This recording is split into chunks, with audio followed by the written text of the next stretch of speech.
Good evening, ladies and gentlemen. The time is 6 o'clock p.m. This meeting of your Pontiac City Council for November 28, 2023 is hereby called to order. We give the floor to Councilman William Parker, Jr. to introduce this evening's invocation.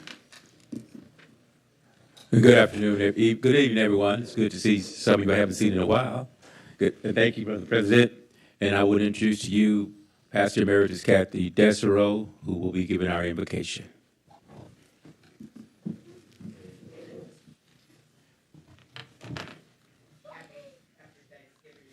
Microphone. Now it's on. I came across a song over the weekend called Bless This House. And it's very popular around Thanksgiving and Christmas. And there were some lines in it that I thought would be appropriate for tonight. So that's what I'm doing. Bless this house, O Lord, we pray. Make it safe by night and day. Bless these walls, so firm and stout, keeping want and trouble out. Bless the roof and chimney tall. Let thy peace lie over all. Bless us all, that one day we may dwell, O Lord, with thee. Amen. Amen. Please rise for the Pledge of Allegiance and the flag of the United States. Pledge allegiance to the flag of the United States of America and to the republic for which it stands, one nation, under God, indivisible, with liberty and justice for all.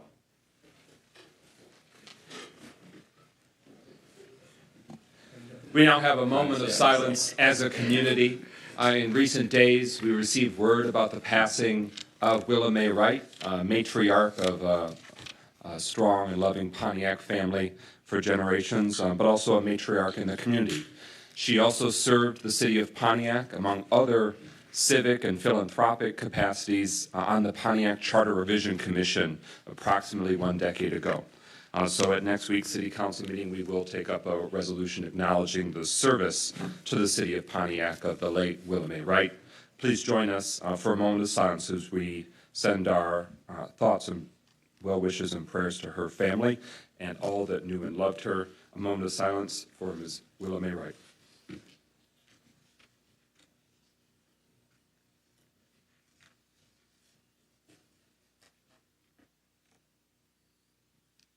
Thank you very much. Roll call, Clerk Doyle.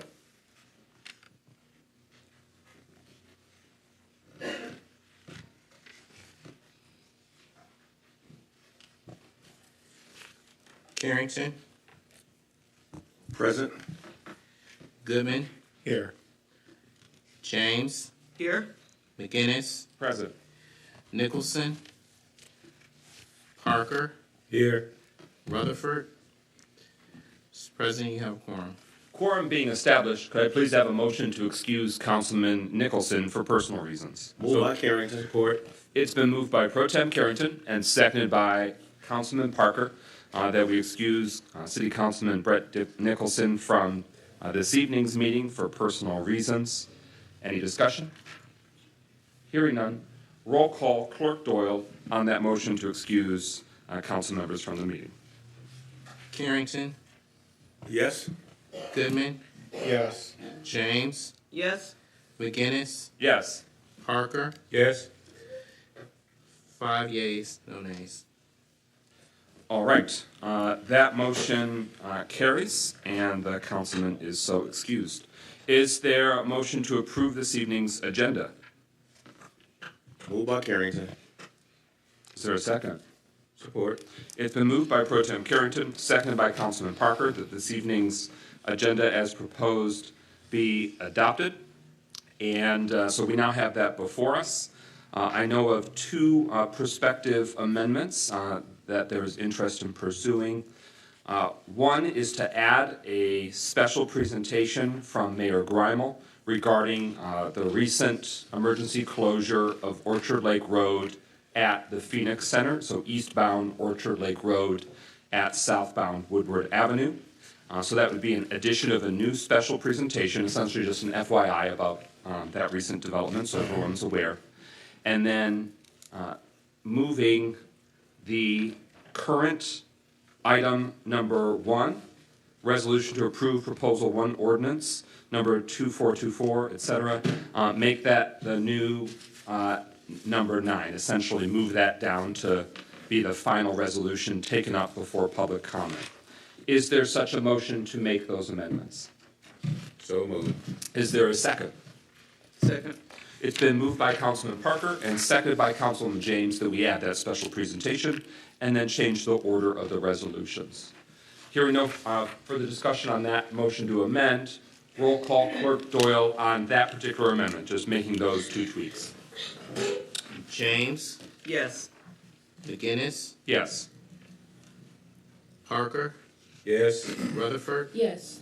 Carrington, Yes. Yes. That motion carries. The amendment is adopted and before us with the main motion of adopting the agenda as amended.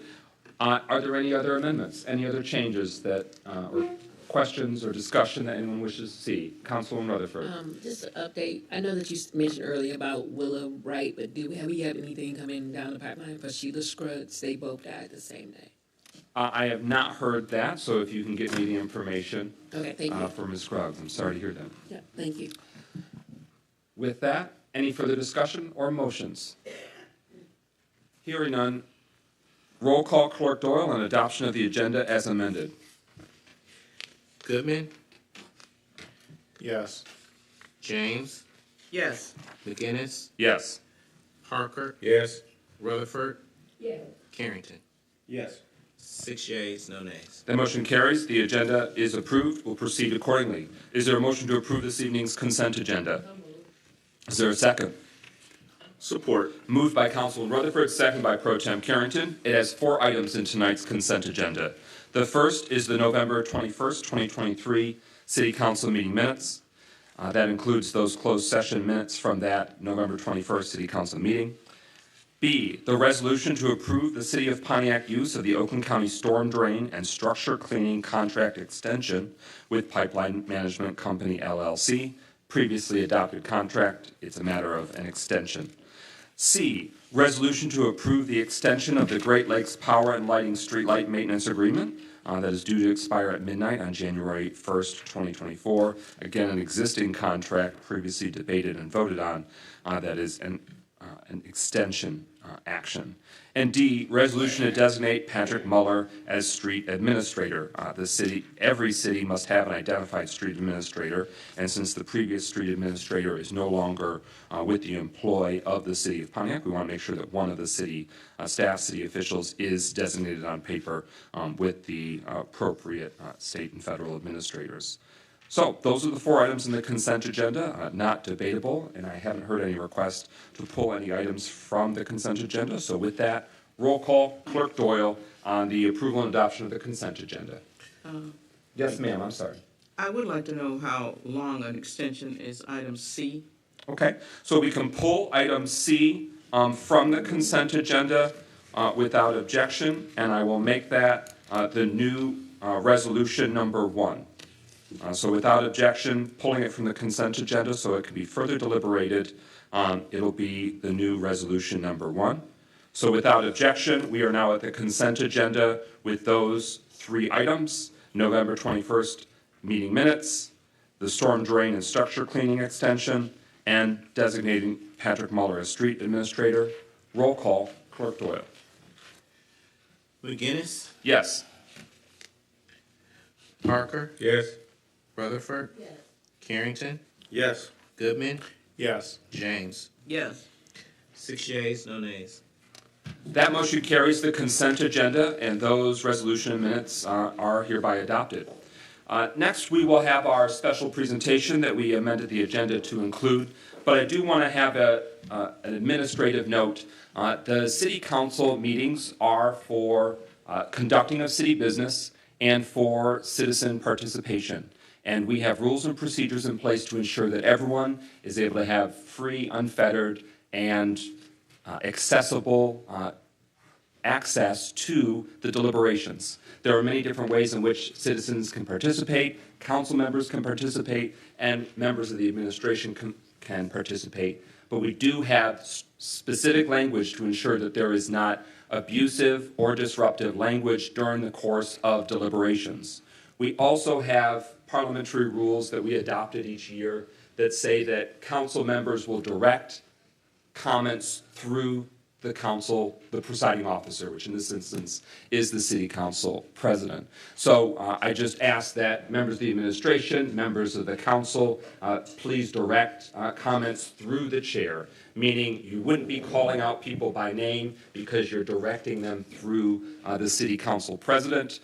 We've been fluid on that in the past, but we want to make sure that we keep things orderly, stable, and respectful for everyone on all sides of this chamber and those at home. And so those are the council rules that we must administer, and I will work diligently with your cooperation and collaboration to make sure that everyone can participate, be respected, be safe, and we can conduct our city business and keep it moving, and then we'll be back here next week. So with no further ado, I turn the floor now to Mayor Greimel for the brief special presentation to bring everyone up to speed about the road closure that has just sprang forth at Orchard Lake Road eastbound at southbound Woodward, AKA going under the Phoenix Center garage. Mayor Greimel, you have the floor. Thank you, President McGinnis. The reason for the temporary and we believe very short-term road closure at Orchard Lake and Woodward in terms of eastbound Orchard Lake underneath the Phoenix Center is because 8 days ago, so a week before yesterday, a truck that was too tall to go under the Phoenix Center struck the Phoenix Center while moving eastbound on Orchard Lake Road. We have been awaiting a structural assessment that the county, which now owns the Phoenix Center, has been conducting on the Phoenix Center, and that was just sent this afternoon to our Department of Public Works. So our Department of Public Works is now reviewing that in conjunction with our city engineer to determine whether or not that road can be reopened. The initial indications suggest, based on the structural assessment that we received today, that the damage is more cosmetic in nature rather than structural in nature, which bodes well, but we want to make sure now that we have that structural assessment in hand that we review it directly and in detail to make sure that we are on the side of caution.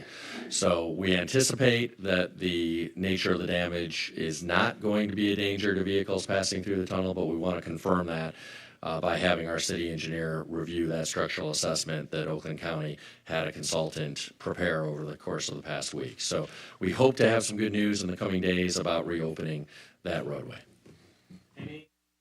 Any discussion or questions on the special presentation regarding Orchard Lake Road closure at the Phoenix Center? So, Councilwoman Rutherford, you have the floor. To the administration, do we know exactly how long this is going to last or take? And if so, can we give out some information sent via emails or sent in the mail so that we can make sure people are prepared on that route? We will certainly provide some information via email and on social media when we have more information. We anticipate having more information tomorrow once our city engineer has had an opportunity to fully read the report that we just got from the county this afternoon. Thank you so much. Any further discussion on the special presentation? Hearing none, that item of business is concluded. We are now at recognition of elected officials. Are there any current officials serving the city of Pontiac that wish to have the floor during recognition of elected officials? With that, hearing none, we are now at agenda address, an opportunity for citizens to speak to items that are on the agenda prior to City Council deliberation and action. President Pro Tem Carrington, who has first signed up. Thank you, President McGinnis. Mr. Bill Maxey. Ms. Beatrice Wright.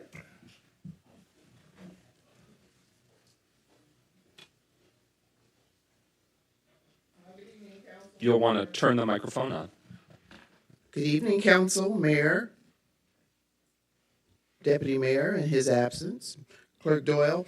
I just wanted to reiterate something I brought up some time ago, and it kind of related to road closures, and I think it relates to this adult use marijuana.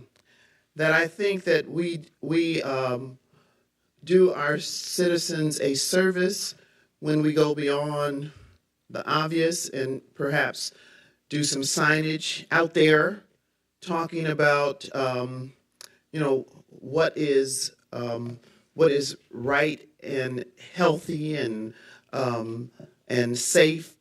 I know we had a conversation about islands that were going to be on M59. More than just put an island, we need to educate our public. We need to say things like, it's wise to cross at the corner, because some people just don't want to waste 2 minutes and do that. When this adult use marijuana comes in, I hope beyond the scope of what the business owners have to do, I hope the city will say something about proper use, not only for the legalistic part of it, but for the health of the individual. That how much is too much, that kind of thing. So that's my 2 cents. Thank you. Thank you. Dr. Waterman. And what item on the agenda address you like to discuss? I'd like to start with the special presentation, go to the bond proposal, and then the next to the adult use marijuana. Maybe not in that order, but so the special presentation about the closing of Orchard Lake just brings back a little nostalgia for me. When I became mayor, one of the things was that Orchard Lake was closed through the Phoenix Center. People had to drive all the way around. So I was very pleased that one of the things I was able to do as mayor was to get that reopened. So hopefully that's a major east-west conduit so I can see. But I just mentioned that because it's nostalgic for me. Also on the agenda, I see once again, we have the recreational marijuana. It looks like it is again going to be a vote of the people that's going to decide this. Over the last 6 years, 2 years of this administration working on it, it's had so many twists and turns and machinations. I get whiplash trying to figure out where we are right now. So from what I see, it's going again to the people. And it's what I see is on the agenda is that there's an amended version of the ordinance. So I just have want to have an understanding is what's going to the people to be considered. Is that the ordinance that with the amendments for the people who signed the petitions? I'm not quite sure because there's been so much different going on. Also, I asked a number of questions over time about the whole process. There's some confusion about medical marijuana, recreational marijuana, and how it's been introduced to the city. And when I do that, everybody at the front table seems thunderstruck and deaf mute. We never get the answer. So I'll see if there's some answers as they discuss it today. If not, I'll ask it again in public comment. And The resident has the floor. No side conversations during the course of city council meeting. We know you might have a quick clarifying question for your neighbor, but we want to limit extended interpersonal deliberations. Okay. Mayor, Dr. Waterman, your time continues. Okay. Let me regain my thoughts. The last agenda item I was going to talk about, I see there's a $114 million bond proposal, apparently directed at road repairs, which has appeared on the agenda for today, and there's no prospectus or any information with it, just 3 sheets of paper for a $114 million proposal. Surely the citizens deserve more information. Bond is debt that we all have to pay. So surely we deserve more than an explanation of what's going to be done with the money and how that's going to be allocated. Thank you. Mr. Carlton Jones. Chuck Johnson on deck. Good evening. I want to talk about a couple items I just heard ex-mayor Waterman talk about. One is, and both of them has an economic impact to me. I know we've been elongating this adult marijuana, this marijuana issue. I want everybody, and this maybe need to be more to the citizens, that all the communities around us now have some guidelines in place for marijuana use. So if we always thought before it could be a great value, right now we need to try to say, how can we at least keep our income in our city? It's going to be used, so we need to see how we can encourage it to be done. So what we had thought before may not be, because we're now learning that the medical side took a drop, almost became non-existent when the recreational hit the floor. The recreation is out there now. We need to be about our business, how we can get it done, at least to be an economic engine. Whether you like it or not, it's here. The second one is I want to talk about is the idea of infrastructure. The roads, Mayor came to GPCC today. Thank you, Mayor, for speaking and sharing about how bad our roads are here. Now, I will say, I support us trying to do anything we can do to improve our infrastructure. But I want everybody to know, we need to have a double whammy. When we talk about something in infrastructure, we need to prepare people to be a part of that economically so we can develop the talent to be out here working on our roads ourselves. So I just want to support the fact that we look at how we can improve our infrastructure. Thank you. Thank you, Mr. Jones. Mr. Johnson, what items of business? Larry Jasper, I'm actually the same question. What items on the agenda?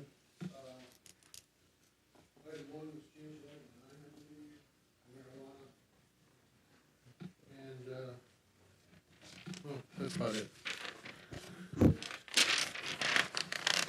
Go ahead, Mike. My understanding is on the marijuana, guys, just remember that it's a drug, just like alcohol. You don't want people walking around holding cans of beer or alcohol liquor while they are participating in the local cities, whatever, residential, commercial, etc. So when you're looking at that amendment, make sure that it covers that so that you can take people off the street if you ever get in any issues. Also, I think the ex-mayor was right about the $114 million bond. You should be providing more information to the people if you're going to be getting that kind of a bond. Bloomfield Township just took on a $200 million school bond, and they misrepresented the public by saying that the school was sinking. That's why they needed it. Ironically, I worked on the property next to the school. It's not sinking, never was. They changed it into a middle school. Recently, I understand that the council is talking about part-time council members and just giving one person full control. This is not something that should be done because everybody needs to be represented, and the council needs to come to unanimous decisions on any decision, specifically development for affordable housing or anything else that might be going on. This is something I'm seeing happening across the country, specifically in Oakland County. They initiated DEI policies and procedures in all Oakland County schools. Ironically, in Bloomfield Hills, they took away constitutional rights by doing that, and also eliminated the educational board from having any decisions to change those rules.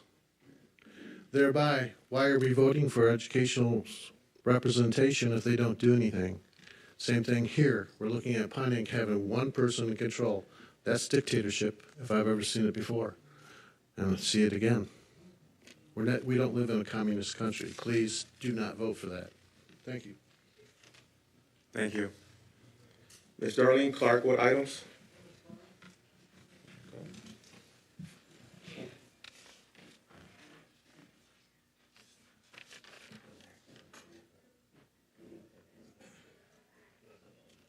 Good afternoon, Council, Administration. This is Darlene Clark speaking as a resident.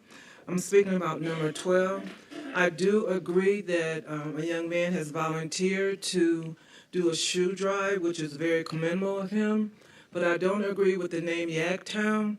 Again, Yaktown was a name that was put in the 70s to introduce crack into the communities and to the neighborhoods.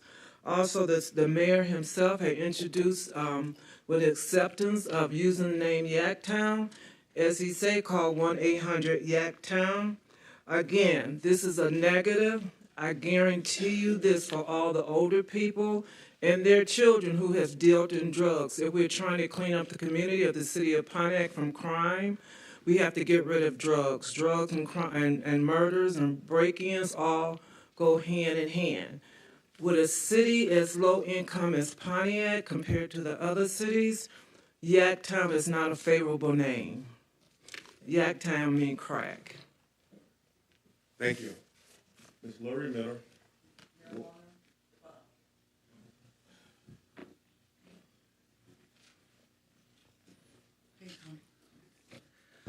First, I want to start out with the medical marijuana. And I'm talking to the citizens, so when I come down here, I don't talk to the council anymore, administration, because they're obviously not listening to me.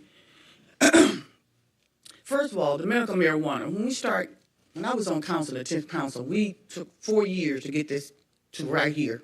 And then this administration comes in and do the same thing. Everybody moving the ball. Everybody trying to get their person in place. That's what's going on, Pontiac. And so it should have been brought to you in the first place. They took it off the ballot. Then 2 months later, when the election was over, then they put it back on the ballot. If it sounds like a duck, quack like a duck, it's something with a duck with this marijuana. Okay, citizen Pontiac. Also, the bond issue. I'm asking all the citizens: do not approve a bond. Look, I'm a homeowner. I got many seniors as a homeowner. We can't even see what we're getting for what we got. We got debt already on the Marriott. We got several debts that's downtown that we're still paying for this day. And how could this body ask you to do a bond when they're not even transparent and they don't even ask you for any information on what they do? They do what they want to do. Now's the time that you show them what you do. You don't want that debt on you. You don't want that debt on you. Pontiac can't afford this. We already struggling as a city. I dare them ask me for a bond issue. And then ask the mayor, the prior mayor, I have to give it to her. 3 or 4 pages? Really? I will get out there, I will advocate against it. Because we have been suckered enough by administrations coming in here and leaving us with debt. Do not vote for any bond issue. No one. They haven't gained your respect. 140 people came down here a month ago and begged them not to put a facility in their neighborhood. And you got nerve to ask them to give you some more money for debt? Hell, they don't have any sale of their own neighborhood. No, the answer is no. Well, thank you. That concludes the agenda address, President McGinnis. Yes, sir. All right, we are now at resolutions. Is there a motion to adopt the resolution to approve the extension of the Great Lakes Power and Lighting Streetlight Maintenance Agreement that is due to expire at midnight on January 1st, 2024? Is there a second? It has been moved by Councilman Rutherford, seconded by Councilman James. We give the floor to Mayor and Administration to address the question that was raised. Thank you very much, President McGinnis. We're on what was item number 2, is that? No, we are on what was item C in the consent agenda. Yes, forgive me. So the answer to the question is it would extend this contract by 3 months. So the contract is currently scheduled to expire at the end of this year, on January 1st, 2024. And this proposal would extend it by just under 3 months to March 31st of 2024. The reason for that is that we are somewhat backlogged on our purchasing processes and the RFP process, and the purchasing manager has requested an extension of 3 months. Any further questions on the motion before us? Hearing no further deliberations, speakers list exhausted. Clerk Doyle, roll call and adoption of the resolution to approve the extension of Great Lakes Power and Lighting Street Light Maintenance Agreement for an additional 3 months that would now expire on March 31st, 2024. Roll call, Clerk Doyle. Parker? Yes. Rutherford? Yes. Carrington? Yes. Goodman? Yes. James? McGinnis? Yes. 6 yeas, no nays. That motion carries. The resolution is adopted. Our next item that we are at initially was number 8 on the agenda. Resolution submitting road and road facilities bond proposal is the next resolution that we will take up. Yeah. D.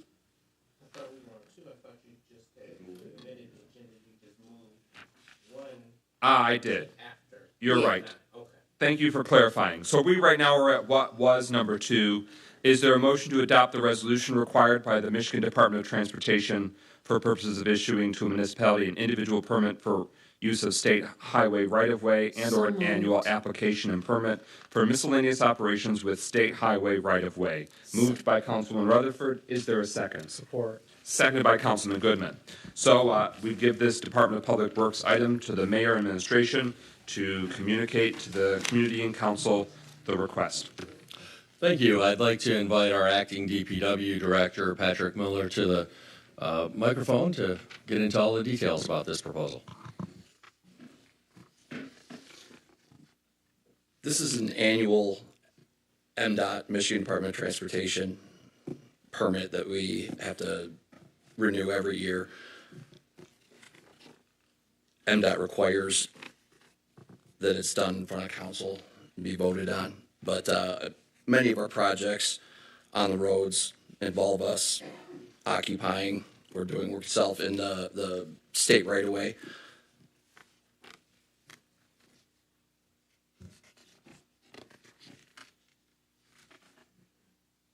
So this, excuse me, this performance resolution is to identify the people that are allowed to pull that permit: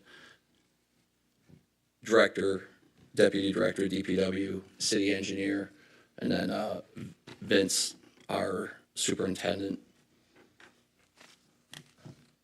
So we're asking approval for this resolution. All right, that's the matter before us. Any questions or deliberation? Hearing nothing further, speakers list is exhausted. Roll call, Clerk Doral, on adoption of the resolution required by the Michigan Department of Transportation for purposes of issuing to a municipality an individual permit for use of state highway right-of-way and/or an annual application and permit for miscellaneous operations within state highway right-of-way. Parker? Yes. Rutherford? Yes. Carrington? Yes. Goodman? Yes. James? Yes. McGinnis? Yes. 6 yeas, no nays. That motion carries. The resolution is adopted. Next, is there a motion to adopt the corrected resolution to approve obsolete property exemption certificate application for Red Chickweed LLC, 31 North Astor Street, parcel 1427-306-14? So moved. Is there a second? Second.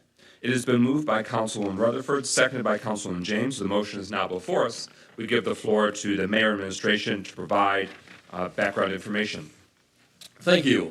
This resolution, along with the subsequent 2 resolutions, is being brought before City Council because the state has requested a couple of additional whereas clauses in the resolutions pursuant to the state's Obsolete Property Rehabilitation Act. And I'd like to invite our Economic Development Manager, Deborah Younger, to the podium to explain a couple additional details and to take any questions that council may have.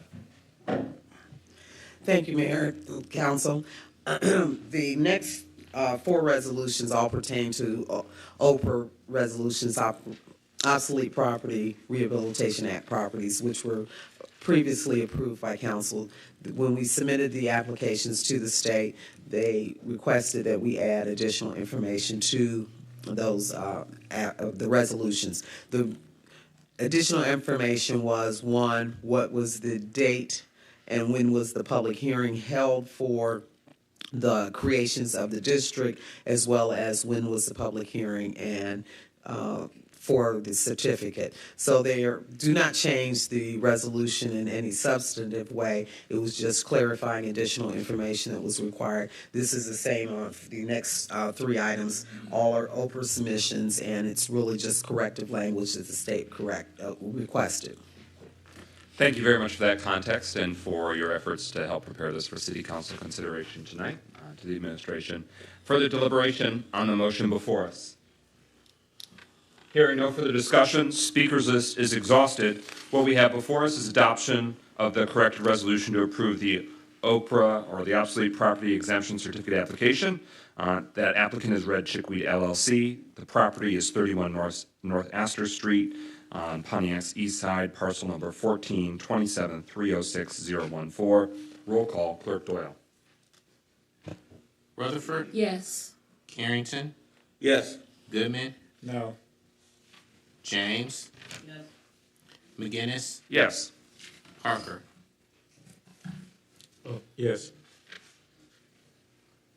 5 yeas, 1 nay. That motion carries. The resolution is adopted. Is there a motion to adopt the corrected resolution to approve the obsolete property exemption certificate application for 46 North Saginaw HCP LLC, located at 46 North Saginaw Street, which is located in downtown Pontiac, Michigan? Is there such a motion? So moved. Is there a support? Support. Moved by Councilwoman Rutherford, seconded by Councilwoman James. The motion is now before us. Economic Development Manager Younger, anything further or outside of the traditional information you've already provided? The same holds true as for the previous the resolution before that you just approved. Same corrections. Any further deliberation? Councilman James, you have the floor. Yeah, I see one of the changes that you asked for, but I don't see you said that you had to add the date of the public hearing and the date of the public hearing for the certificate. Correct. Are they both in here? Yes, they're contained in one of the whereases. Okay. I'll give the floor to the Deputy Mayor. Looks like he might be able to more specifically identify it for you. They are both in the second whereas, December 30th, 2002.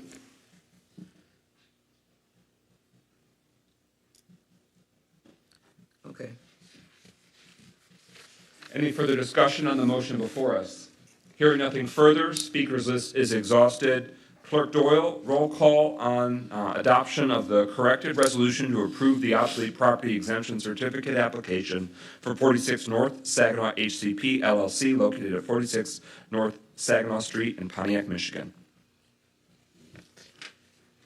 Carrington, Yes. Goodman, Yes. James, Yes. McGinnis, Yes. Parker, Yes. Rutherford. Yes. 6 yeas, no nays. That motion carries. The resolution is adopted. Is there a motion to adopt the corrected resolution approving obsolete property exemption certificate application for 48 West Huron Street, located in downtown Pontiac, Michigan? So moved. Is there a second? Second. Moved by Councilwoman Rutherford, seconded by Councilwoman James. The motion is now before us. Economic Development Manager Younger, anything further you'd like to share? No, it's the same as the previous two. Any further discussion or deliberations? Hearing nothing further, speakers list is exhausted. Clerk Doyle, roll call on the adoption of the corrected resolution approving obsolete property exemption certificate application for 48 West Huron Street. Goodman, Yes. James, Yes. McGinnis, Yes. Parker, Yes. Rutherford, Yes. Carrington. Yes. 6 yeas, no nays. That motion carries. The resolution is adopted. Is there a motion to adopt the corrected resolution approving the obsolete property exemption certificate application for 91 North Saginaw Street, located in downtown Pontiac, Michigan? So moved. Is there a second? Support. It has been moved by Councilman Rutherford, second by Pro Tem Carrington. The item is now before us. Economic Development Manager Younger, anything further you'd like to share? Nothing. No. All right. With that, any further discussion or deliberations? Hearing nothing further, speakers list exhausted. Roll call, Clerk Doyle, on adoption of the corrected resolution approving obsolete property exemption certificate application for 91 North Saginaw Street. James, Yes. McGinnis, Yes. Parker, Yes. Rutherford, Yes. Carrington, Yes. Goodman. Yes. 6 yeas, no nays. That motion carries. The resolution is adopted. Is there a motion to adopt the resolutions to add new positions, Group Violence Intervention GVI Project Manager and GVI Support and Outreach Coordinator to the City of Pontiac staff. So moved. Is there a second? Second. It has been moved by Councilwoman Rutherford, seconded by Councilwoman James. The motion is now before us. Mayor Grimel, you and your administration have the floor. Thank you, President McGinnis. This pertains to an item that City Council affirmed an interest in pursuing several months ago, which is entering into an arrangement with the National Network for Safe Communities to establish a ceasefire program here in Pontiac to try to do more to prevent violence from occurring. The Oakland County Sheriff's Office does an admirable job of responding to violence and responding to crime. But it is our view, and it's the view of City Council based on the vote that occurred several months ago, that we'd like to do more to prevent crime proactively. And that's what the ceasefire program is all about. It's about early interventions with those at risk of turning to violence to try to ensure that they don't do so. As part of that proposed program, we need to establish 2 city positions in order to coordinate and facilitate the program. And as we went to begin that process of posting those positions and hiring for the positions, we realized that we have not officially added those positions to the roster of employees here at City Hall. So first things first, we wanted to bring those 2 positions before City Council for ratification and addition to the city's official roster of employees. Thank you. Pro Tem Carrington, you have the floor. Yes, thank you, President McGinnis. Just wanted to ask a question. When do the administration think these particular positions will be posted and up and ready for people to start applying for it? To the President. Mayor Grimel, you have the floor. As soon as this vote occurs, we plan to post these positions tomorrow. They are all set to go. We're at this point just waiting on this vote, and so we anticipate that they will be posted tomorrow. And we encourage City Council to join with the administration in spreading the word that we would love to have Pontiac residents and others with a long-standing history of being involved in our community apply for these roles. Thank you. Any follow-up, Pro Tem? No follow-up. Thank you. Councilwoman James, followed by Councilwoman Rutherford. Yeah, my question is, I support this wholeheartedly, but these 2 positions are based on our, wanting to start this program. Are these positions going to be considered tied to this particular initiative, or are these positions going to be permanent positions? I'm just kind of wondering how we are framing these positions, because they are tied to this specific program. Yes, they are tied to this specific program. Other communities across the country that have instituted this program institute it on a long-term basis. So although the initial contract with the National Network for Safe Communities is for a 2-year period, the communities that have instituted in the past continue that program beyond the 2 years. So we anticipate these being long-term positions well beyond the initial 2-year arrangement with the National Network for Safe Communities. Typically, how the National Network for Safe Communities arranges the ceasefire program is they have an initial 2 years, which is a more robust contractual relationship and a more expensive contractual relationship with the National Network for Safe Communities, because there's a lot of work that goes into initially starting the program, a lot of assessment work, a lot of in-depth analysis of the community, and really a lot of initial staff time in establishing the program. And then there is a continuing contract with the National Network for Safe Communities beyond that, but it is a lower level of engagement by the national organization, and that contract, as a result, is less expensive to the local community. So the anticipation is that these 2 positions will be here for the long term, assuming that City Council wants to continue this program beyond the initial 2 years. And if the program is everything we believe it will be, we will certainly recommend continuing the program beyond those 2 years. But of course, we'll want to see how those 2 years go. Any follow-up? No. All right, Councilman Rutherford, you have the floor. Yes, first I want to just congratulate the administration as well as the council for putting this forth an effort. I think this program can transform lives, and it has in different cities.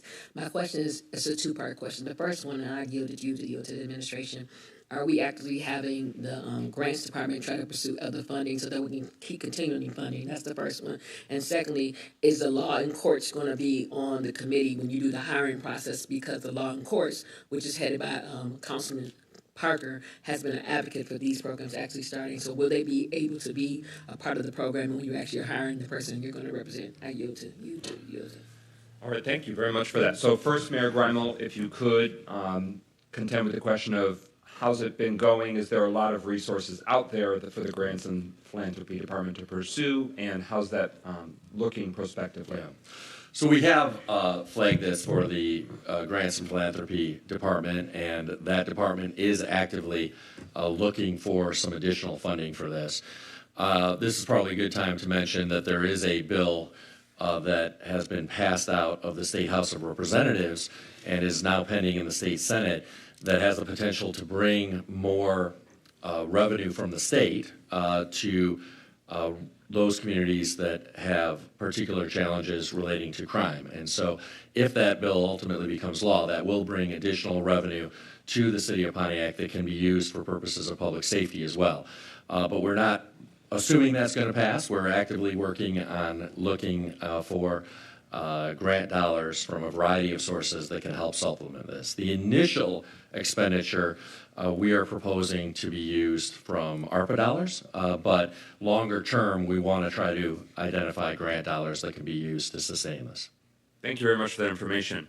The second question that Councilwoman Rutherford flagged for Council's consideration is that we have 7 city council subcommittees, and the Public Safety, Health, and Wellness Subcommittee did a lot of research and review about this ceasefire initiative, and the Law and the Courts Subcommittee is greatly dialed in, as is its subcommittee chair, Councilman Parker. So will you be engaging, reporting, and involving the subcommittees and their leadership in terms of considering these positions, and then more broadly about the impact, the success of the newly rolling out program and its benchmarks? Yes, thank you. Forgive me, I'm good through the chair, of course. I hope the councilwoman will forgive me for neglecting that first question.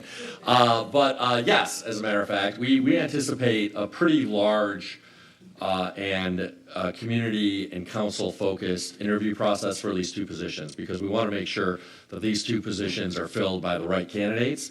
And so it has been my suggestion, as I've communicated to President McGinnis and President Pro Tem Carrington, that we actually have 3 city council members involved in the process of interviewing folks, that we also have me, we have a member with a deputy mayor involved as well, along with Kano Phillips, who has served as the chair of the Anti-Violence Commission, and that we have a member of the National Network for Safe Communities be a part of this process as well, probably remotely.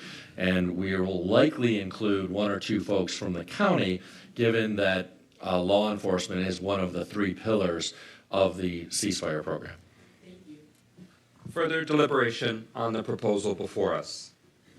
Finally, I just want to acknowledge and celebrate Councilman Parker, Councilwoman James, Pro Tem Carrington, Councilman Goodman, Councilman Nicholson, and Councilwoman Rutherford at every step of the consideration, the advocacy, the approval, and now the implementation.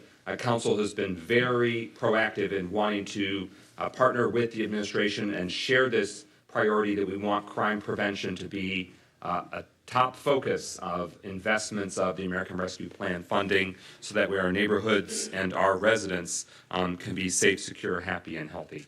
And so this is just one more step in that process, but there have been multiple votes, and the City Council has been very strong and pushing very hard for this proven initiative. And I just want to thank the City Council, who's spent a lot of time at various steps of the process pursuing it.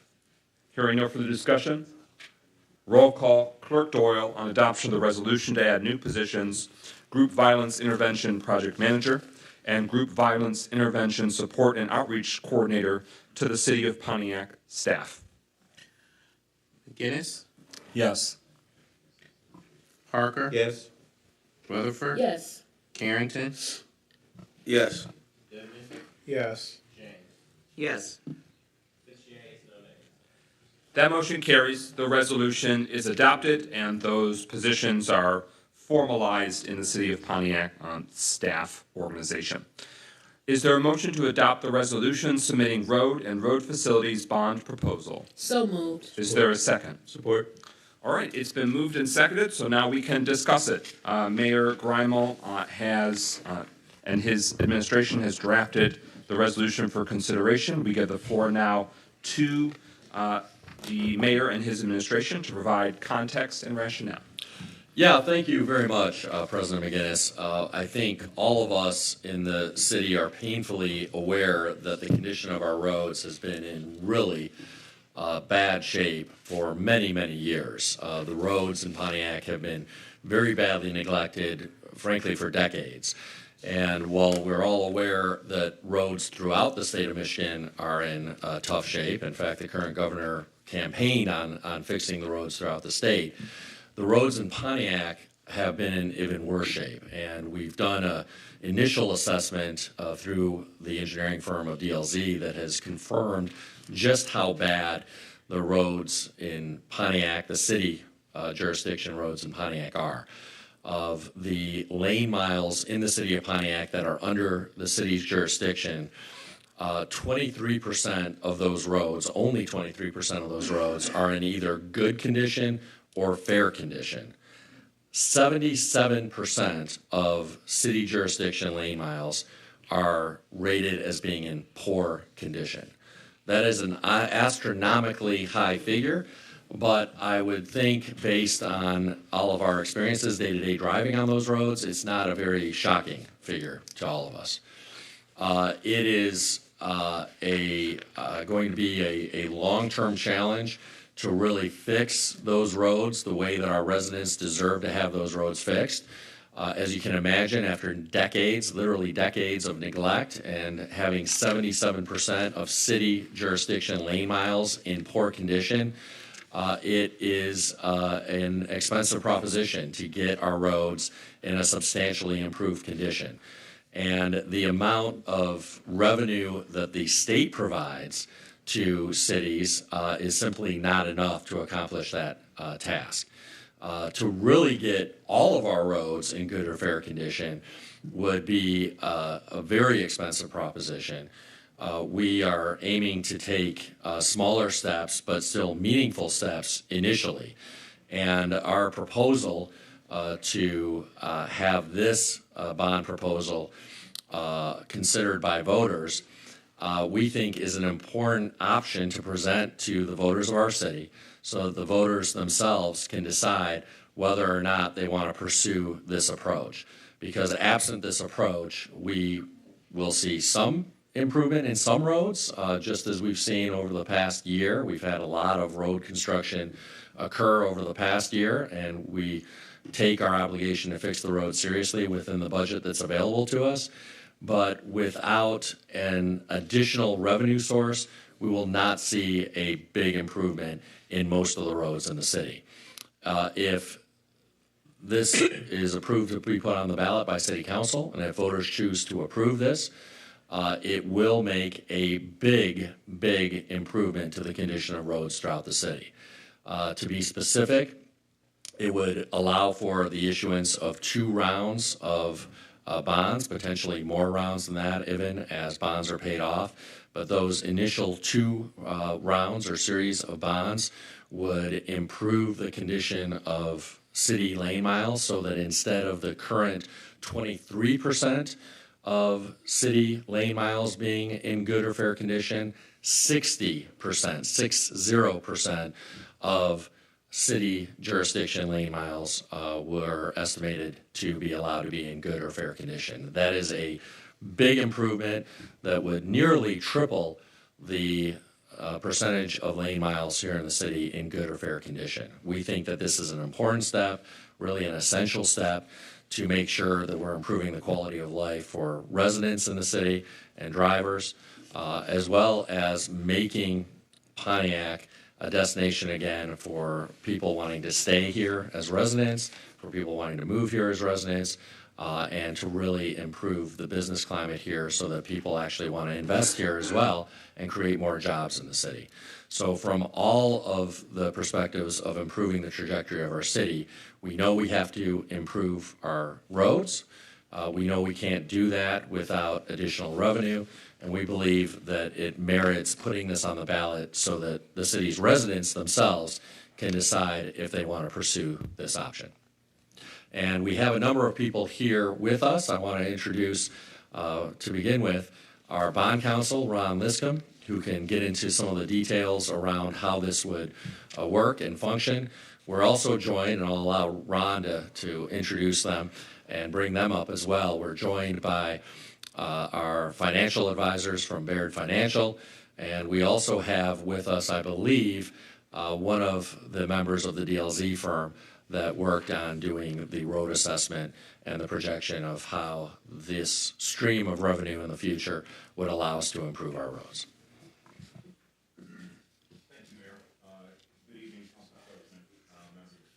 Can you confirm, I'm sorry, is the microphone on? No. Okay, so the button to the bottom right at the base of the black.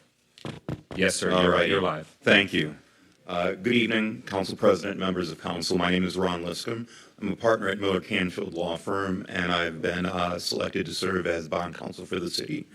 What you have in front of you tonight is a resolution authorizing a ballot question to be placed on the ballot for the February general election for voter authorization to issue up to $114,500,000 in bonds for projects that primarily include the roads and road-related facilities such as a public works facility. This authorizes, or if approved by voters, the authorization would include, would result in the city being able to issue its unlimited tax general obligation bonds, which basically means that the bonds would be payable from a separate debt millage that is levied to pay the debt service on the bonds.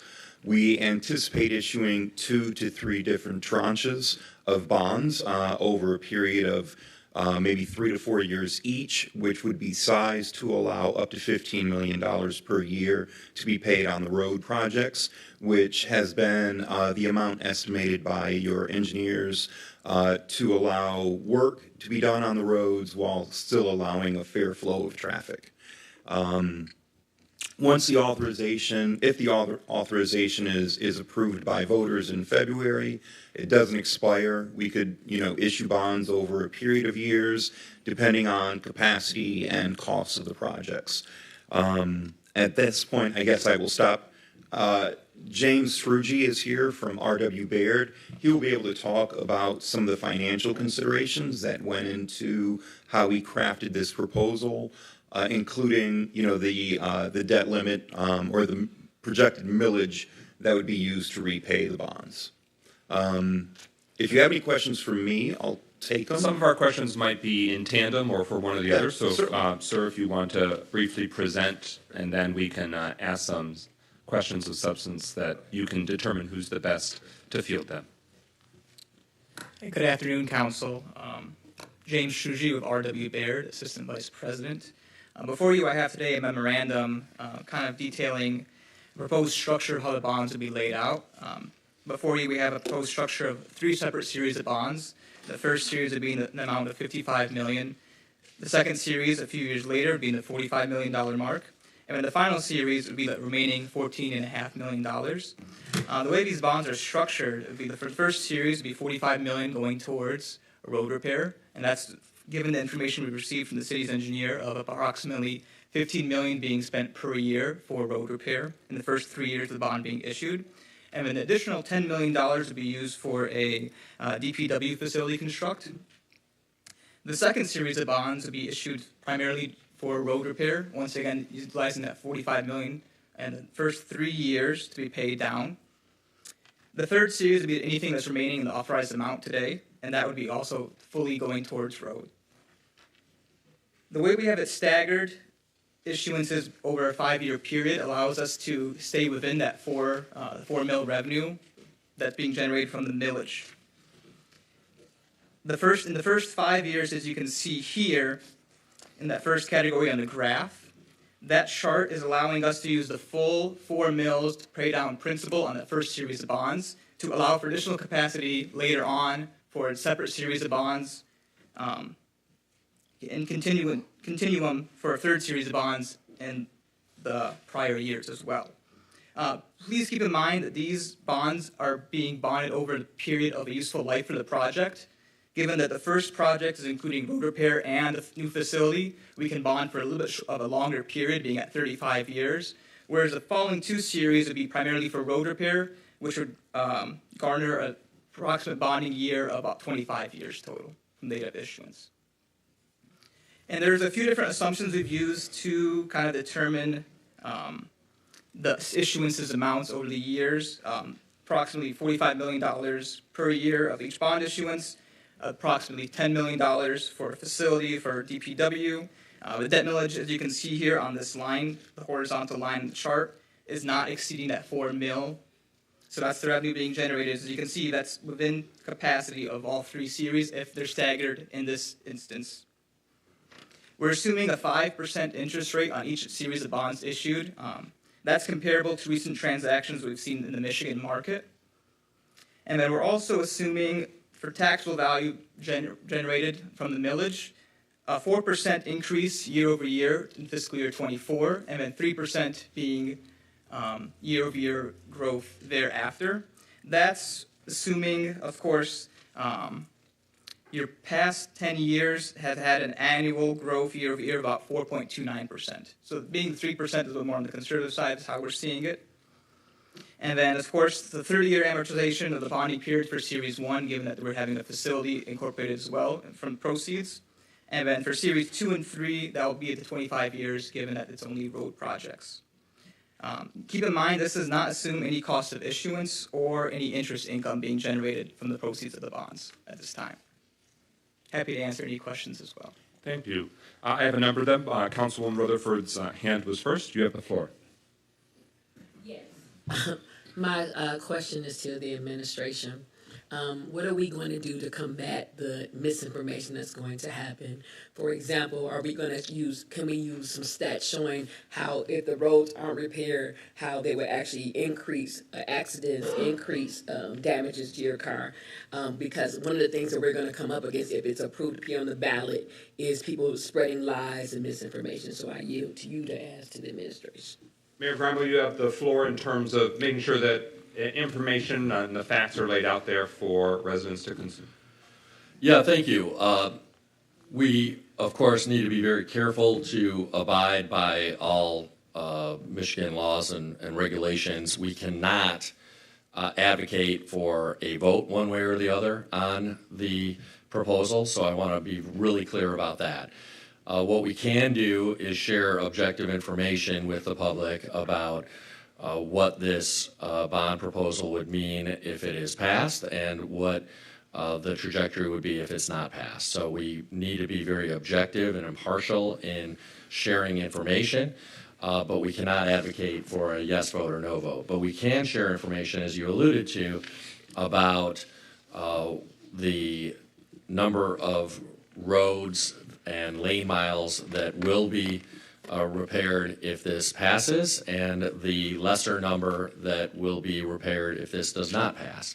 We can also share information to the extent we're able to collect it about the health, safety, and economic impacts of the difference between the higher number of roads being repaired if this passes and the much lower number of roads that would be repaired if this does not pass, including the economic cost to drivers of repairing flat tires and other damage to the cars. I know that I myself have gotten a flat tire in the past year and a half or so here in the city as a result of hitting a pothole, and I actually dented the rim of my wheel as well, so it was more than just a flat tire. And I know that I'm not alone because I've talked to many residents who have had similar experiences.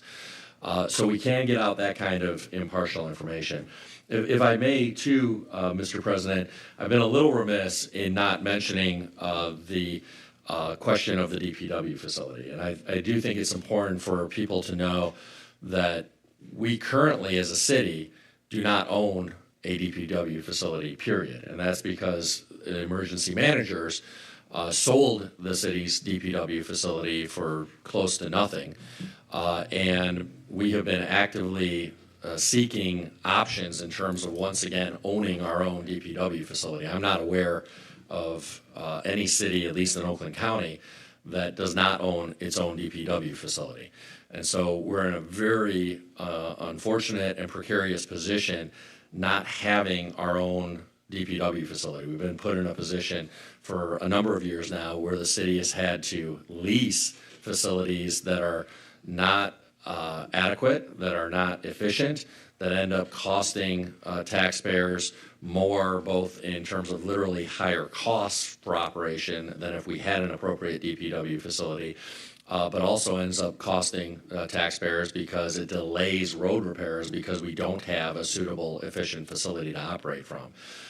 And it's not cheap to either acquire an existing facility that's suitable or to acquire property and then build a new facility. It's probably cheaper to try to acquire an existing facility that's suitable. The biggest cost is not in acquiring the property.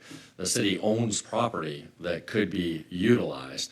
The biggest cost is in constructing a facility, or alternatively, acquiring an existing facility that is already suitable in terms of the structures on it. Our initial estimates are that if we can find a suitable facility that's already built and buy it, that will probably be cheaper than the cost of building all of the buildings new.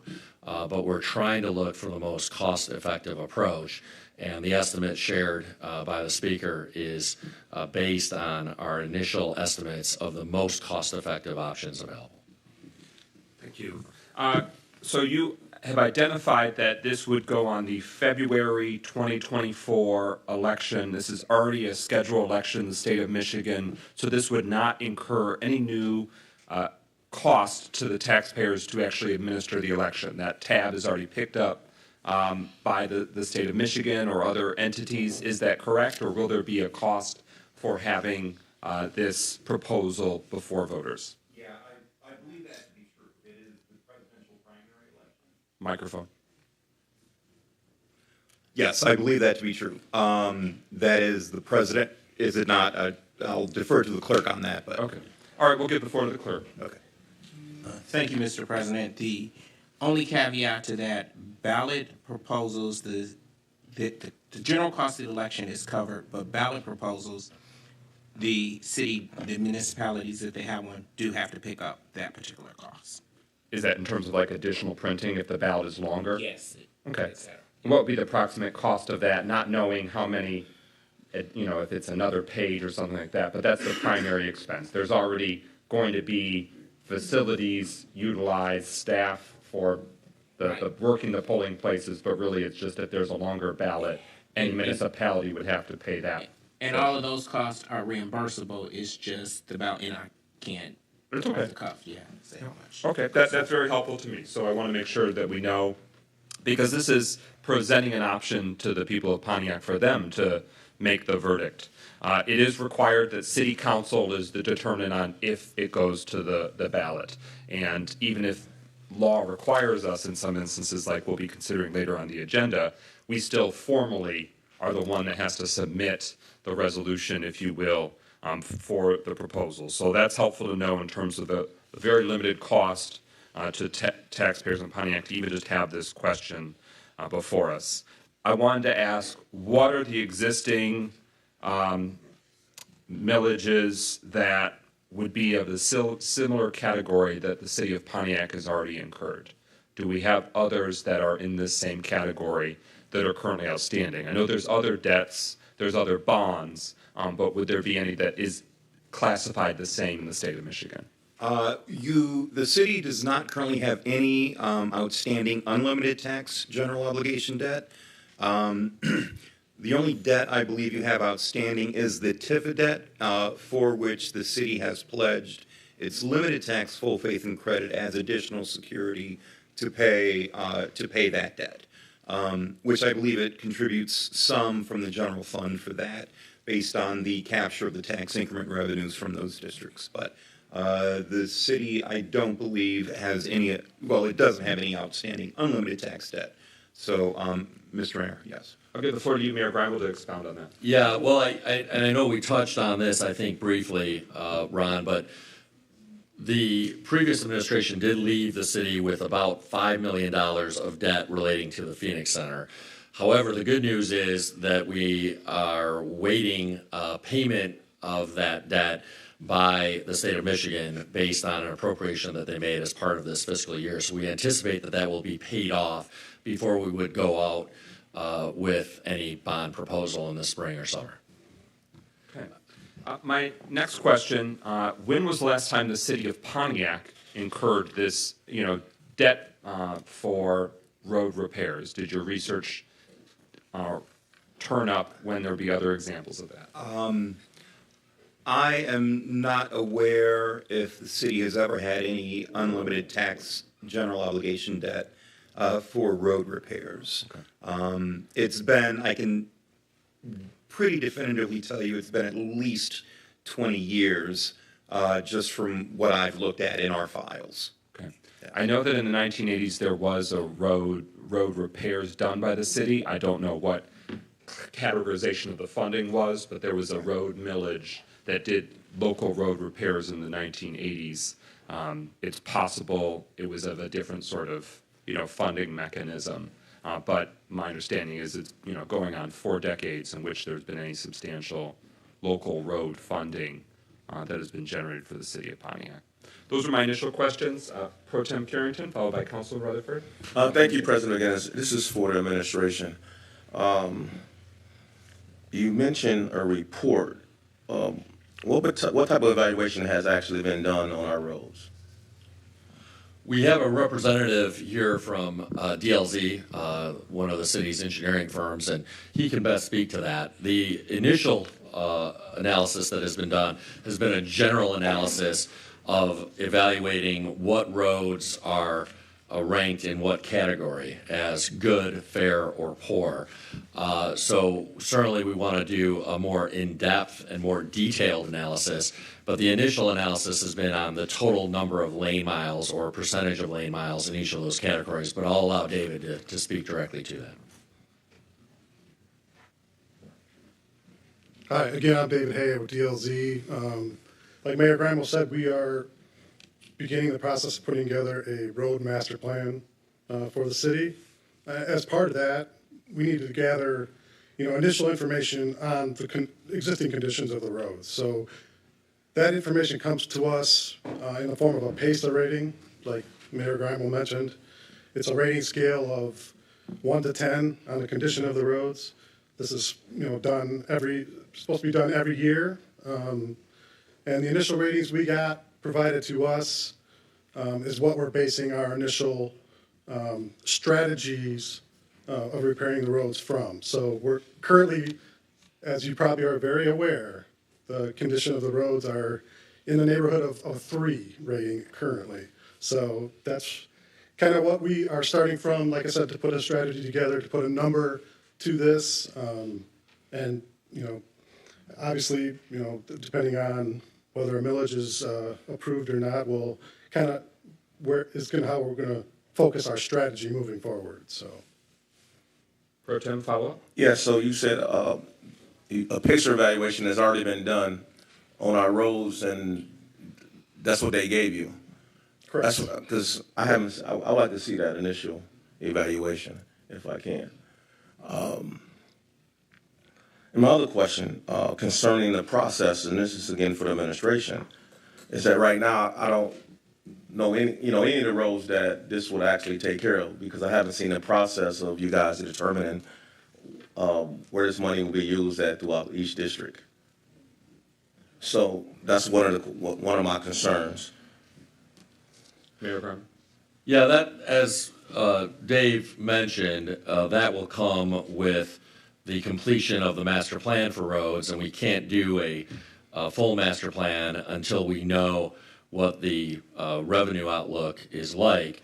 I will just say, though, that the informal conversations that we've had involve trying to make sure that we're spreading out those road projects in such a way that there is one road project occurring in each city council district each year of the road initiative. So the idea is to make sure that those projects are not concentrated in any one part of the city, but are instead spread equally by city council districts. So at least each region of the city is sharing in the benefit of the bond proposal. Can I get one last question? One final question concerning how much would it affect each household when it comes to their taxes?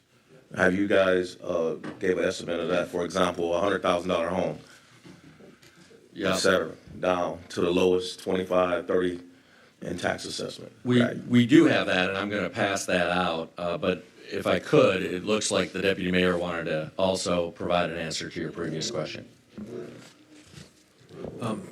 Thank you, Mayor. Through the council president, as the mayor said, and as David can expand on if you have further questions after I say what I'm going to say,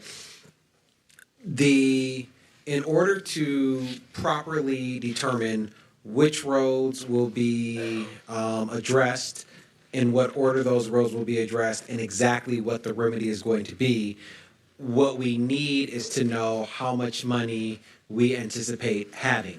So if we anticipate that we're going to have the $114,000, $114 million, we can then go forward and say, okay, based on that amount of funding over 30 years, here is the plan that we would like to put forth in order to move the highest majority of the roads from a poor condition to a fair or good condition, and not only move them there, but also the idea of this is to bond enough money so that we can keep them there, right? So we don't just want to move everything up to a good or fair condition and say, hey, we got there. We also want to make sure that we are planning money to maintain being in that position.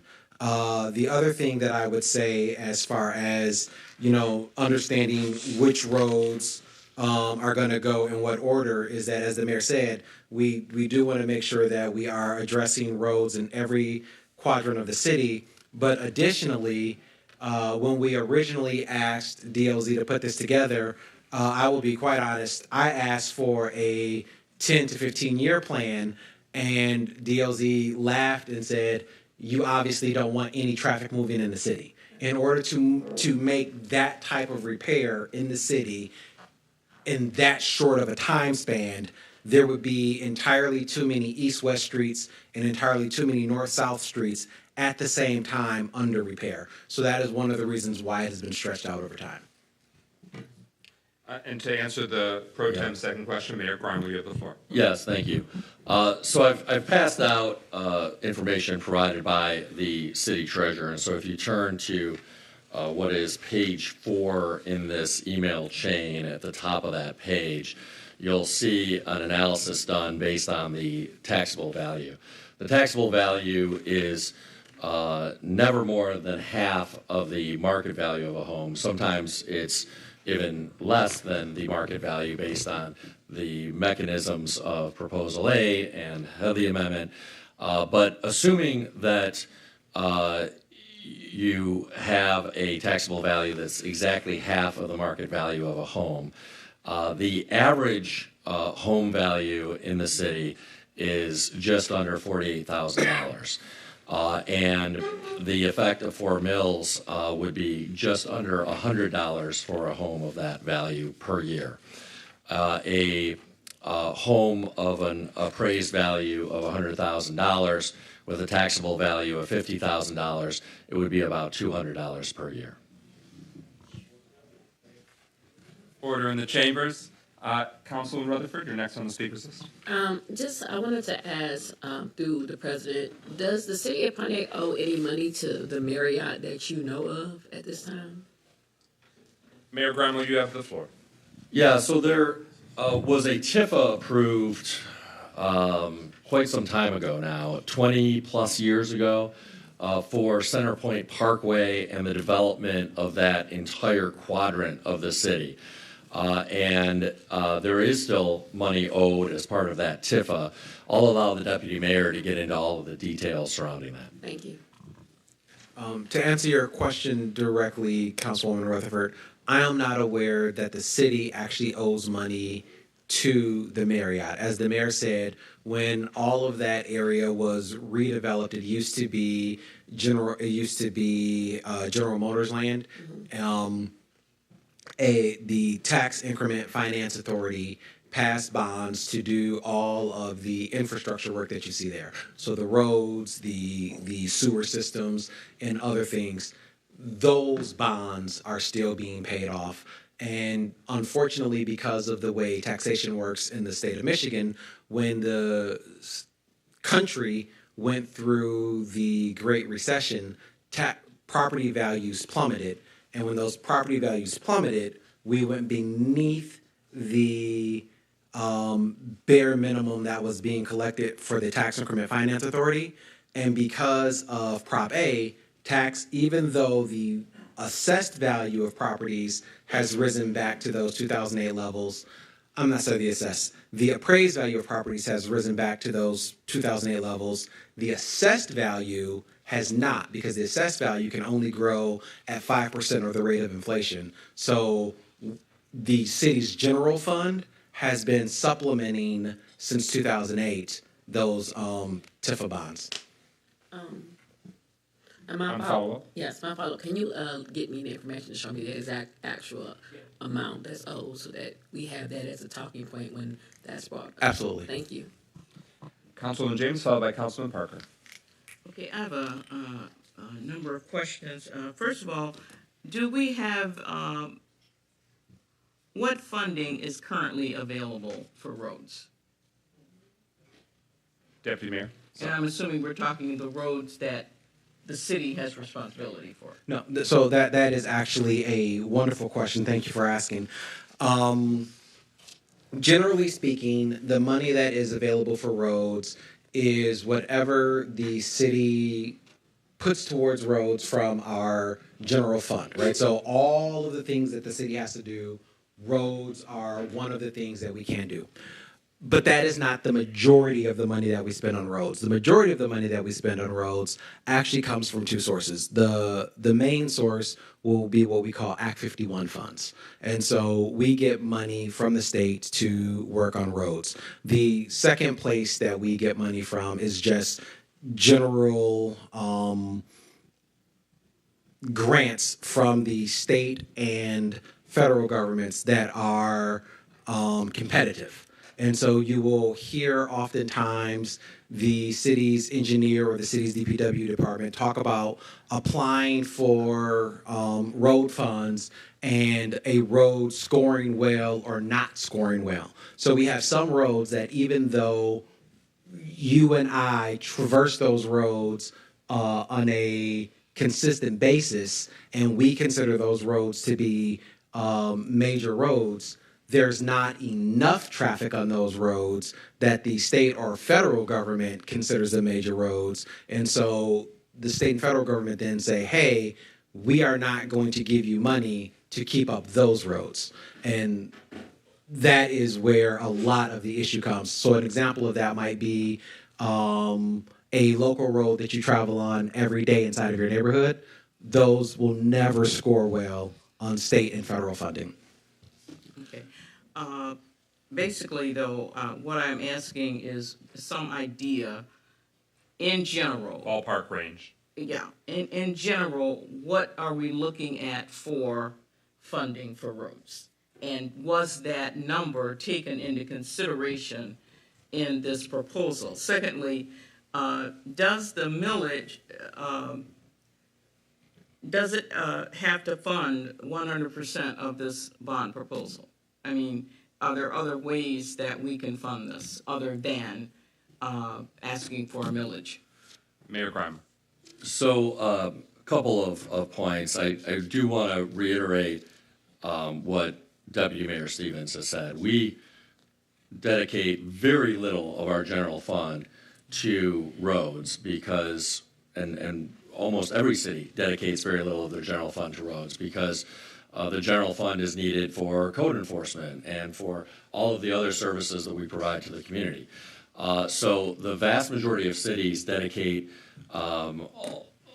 almost exclusively their money from the Act 51 road dollars that are distributed by the state of Michigan to cities. And so in terms of that money, which I think is what you're really asking, Councilwoman, we get somewhere between $1 and $2 million a year from the state of Michigan. And that depends on a number of things relating to the road funding formula. To put that in perspective, just the Bagley Gulf Drive project that is happening next year costs $5 million. So that's one set of road projects that costs $5 million. Now, in that instance, we're very fortunate that we're getting $3 million from the federal government.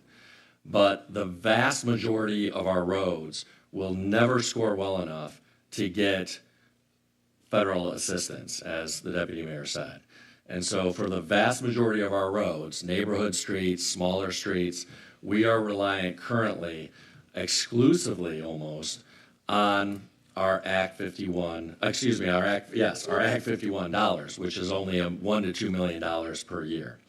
I'll note that you just heard that this proposal would get us to 60%, 60% of our roads in good or fair condition, and that is infusing $12 million per year into roads over the course of a 6-year time span. And so the $1 to $2 million that we currently get, which by the way, has to go not just towards road construction, but also road maintenance, snow plowing, pothole filling, those basic day-to-day functions, is nowhere near enough to move the needle on this. And so the only other source of revenue that we have is a facilities millage, capital improvements millage, that is designed to sustain, and this has been a long-standing millage in the community, that generates about $1 million a year, and that's supposed to sustain not roads primarily, but facilities and other capital improvements in the city. And so the amount of revenue we have is a drop in the bucket compared to the enormous needs that we have. And again, that's because it's far more expensive to construct a road, reconstruct a road, than it is to maintain a road. And we have not been, as a city, maintaining roads properly in this city for 30 years. And as a result, the large majority of roads need reconstruction, not just maintenance or overlays, and those reconstructions are enormously expensive. And the amount of revenue we currently get of $1 to $2 million a year is nowhere near enough to move the needle. Any further follow-ups, Councilwoman James? My last question is, what would be the length of this millage?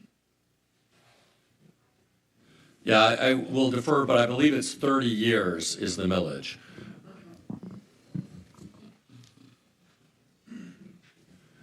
And also, in conclusion, I agree with Councilman Carrington. I would like to see a copy of the PACER evaluation, the study that was done.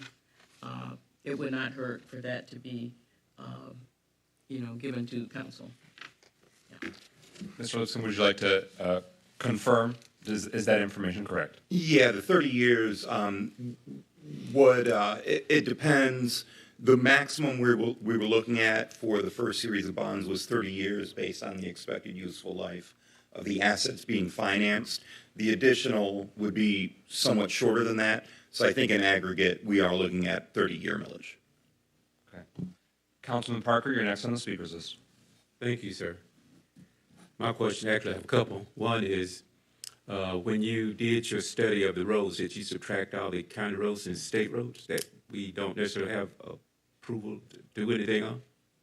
Do we have to get previous approval to do something on? Yeah, what we included was all local roads in the city. Did we subtract the ones also that belongs to HOAs that the city doesn't have and can't do anything with? So we're told.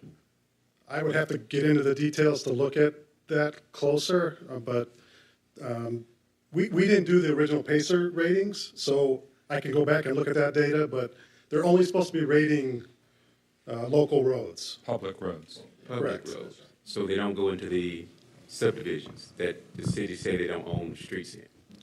As an example, Galloway Lake Estate. Yeah, I think you're asking some questions that the people here just aren't familiar with. It's very unusual for there to be private subdivision roads in most communities, because in most communities, those roads were finished by the developers and deeded over to the city. And we have at least four prominent subdivisions that I'm aware of where that never occurred.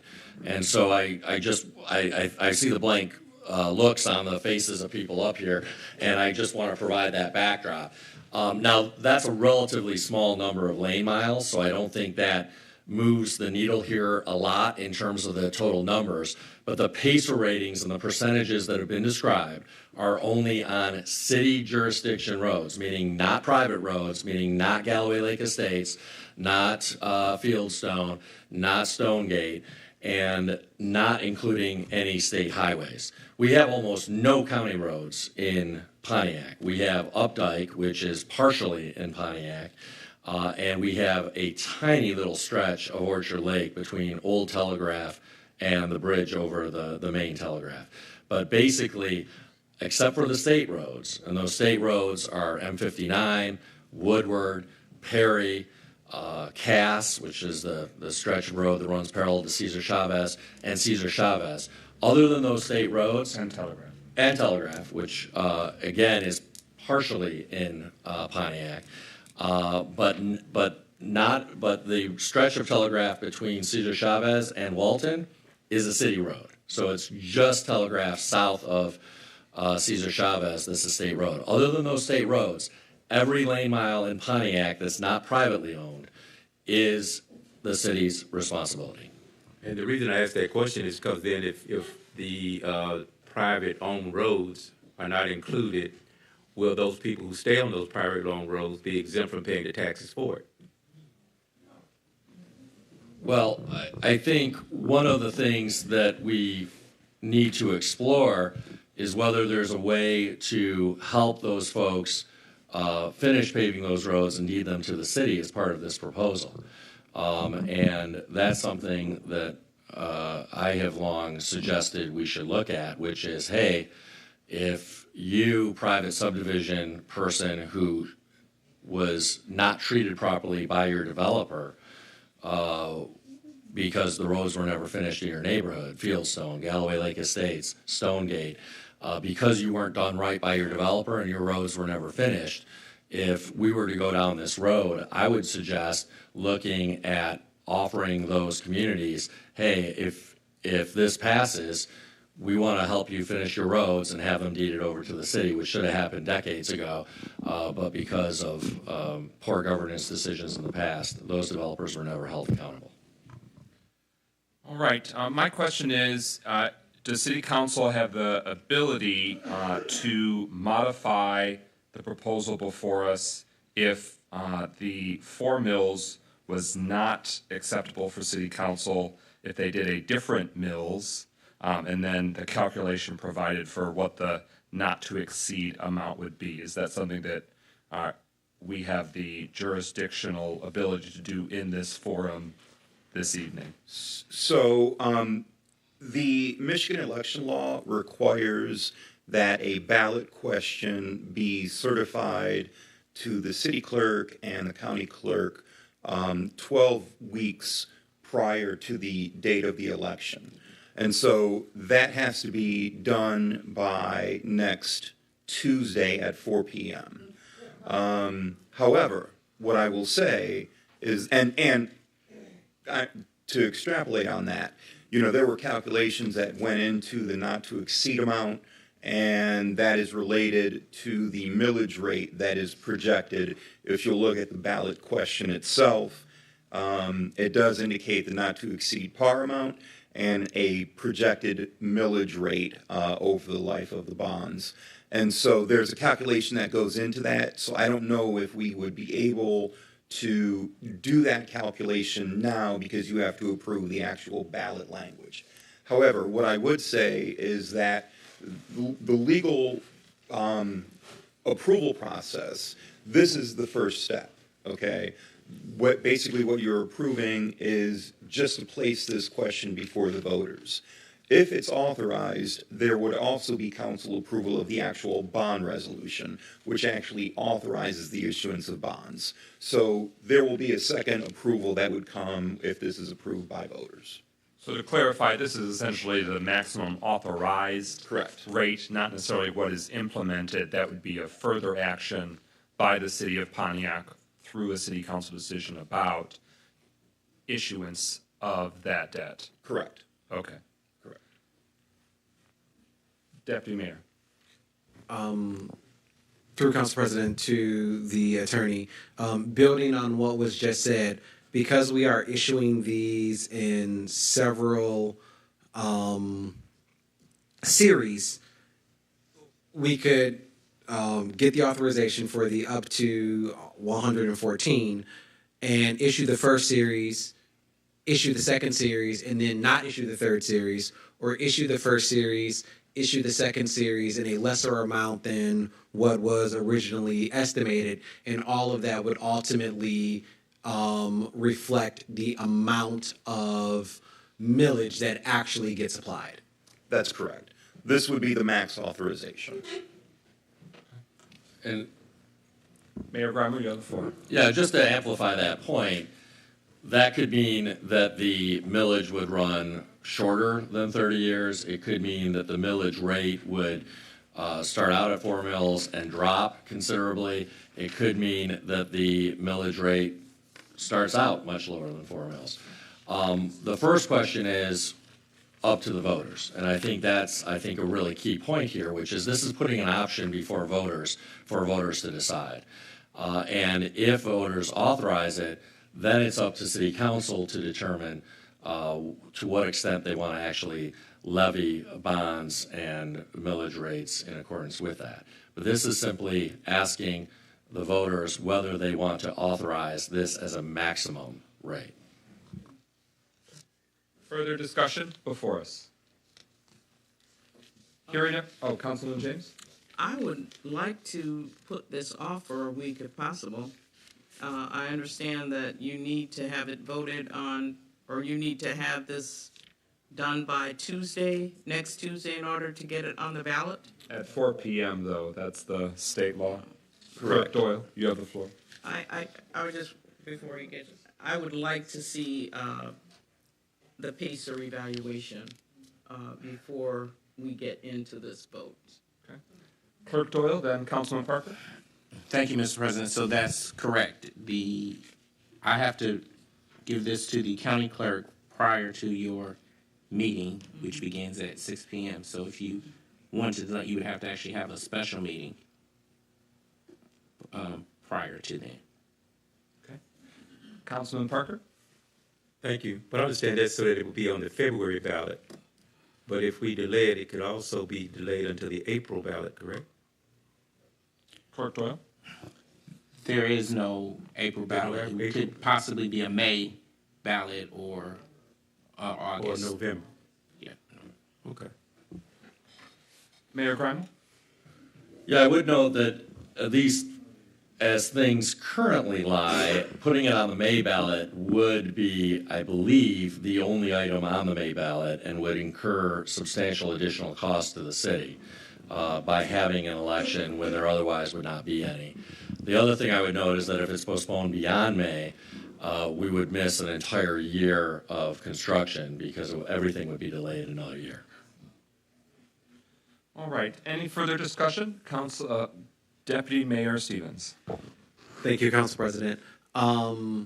Through President to the Councilwoman, is seeing the PACER rating the only thing that you need to see before you make your vote? The reason why I'm asking is we do have a person in the DPW office who is looking to see if they have those ratings now. You could delay this to the end of the meeting if we're able to get them to you. All right, so a few prospects have been raised. Prospect 1 is consideration tonight. Prospect 2 is postponement to a date uncertain, for future months and of future elections consideration.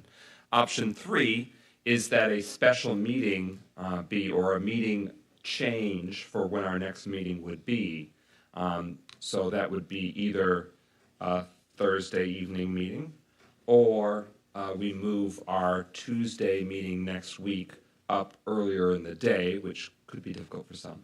But those are kind of those are the three scenarios that I hear. So I'd like to, in a non-binding way, just hear from this evening's city council members present, if you would like us to consider this matter tonight, consider it at a special meeting before next Tuesday evening, or C, allow the matter to proceed into a future election for voter consideration. So those are the three that I know. Did I cover them? I think I covered them. And then if the question is special meeting, then we'll go through and see what is a realistic special meeting that adheres to what the state deadlines are, gives us adequate time to research and review further, receive further feedback, and also have alternative millage rates lined up, et cetera, if that's what the pleasure of the council is. So, Councilman Rutherford, which option do you prefer? So I couldn't do a 4 o'clock meeting because I still work at 4, so that's not going to be an option. So the only option for me is that we vote on it tonight or we push it down the road, because I couldn't do a special meeting on Tuesday. It doesn't have to be a Tuesday, it could be a Saturday. It could be I could do a Saturday. So, but that's only if that's the option people Okay, take. if it's an option, then I would do a special meeting, but I can't do it on Tuesday. Okay, so you are receptive to a special meeting that focuses on this question, if the stars align with calendars. Yes. Councilman Goodman, which of the three paths do you prefer? I would prefer a special meeting, but I could attempt to get out earlier on Tuesday, if need be. Councilman Parker? Either way is fine with me. Okay, you're versatile on that. Councilwoman James? I would be okay with a special meeting. Pro Tem Carrington? Actually, my schedule is tough, so you guys have to, schedule based on, the availability of that most council people can make that particular meeting. Okay. All right. Councilman Rutherford? Also keep in mind that Saturday is an event the Yeah. whole day, so that's not going to work. Maybe Sunday, though. Maybe Friday. Sunday's a whole day. Oh, I apologize, person. Dr. Order in the chambers. Sorry, We're going sir. to follow Robert's rules here. sorry. So it seems like the consensus is holding a meeting specifically for this topic, so that way further research, review, input, and options can be provided to the community and to the council. So since that is the path forward, the question I now ask is, what is a time that is feasible for you within the next 6 days? So it can either be Tuesday early in the day or any other day, time of day in the 6 days prior. So that includes this Thursday, this Friday. Councilman James, is there an emerging prospect? Oh, I probably, being retired, my time is a little more flexible than others, so. But there isn't a date that's specifically off the table for you? Well, I've got appointments on Friday, but, Are they early or late? early, Early? yeah. Okay. So Friday afternoon is Friday a afternoon possible. would be good. Okay, and that is December 1st for James is an option. Councilman Parker? As I said, Eddie, I'm flexible, Okay. except for Sunday. Okay. Council Pro Tem Carrington? I'm not for sure. Okay. All right. Councilman Goodman? I don't fully have an answer for you yet. Okay. Councilwoman Rutherford? Okay. So, is Thursday evening viable for council members Parker or James? Yeah.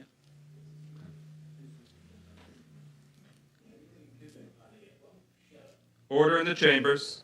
We're nearly here. Thursday, November 30th is an emerging contender.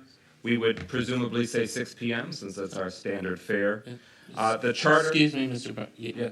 You may were about to say what the Charter Commission has a meeting this Thursday in the chambers at Okay. 6 p.m.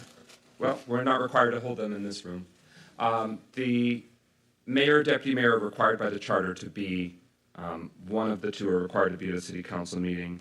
Is that something that is feasible for one of your respective schedules, or both? The short answer is yes, both because of personal conflicts, but also for purposes of maintaining public transparency, I would recommend against doing anything Saturday or Sunday. But I'm free. I could make tomorrow night work, I could make Thursday night work, or I could make Monday night work. I don't know that within less than 24 hours, I guess. 18 hours, exactly. It's an 18-hour notice for special meetings. Okay. Councilman Parker, do you prefer Thursday or Wednesday evening? Thursday. Okay. And Councilwoman James, do you prefer Thursday or Wednesday evening?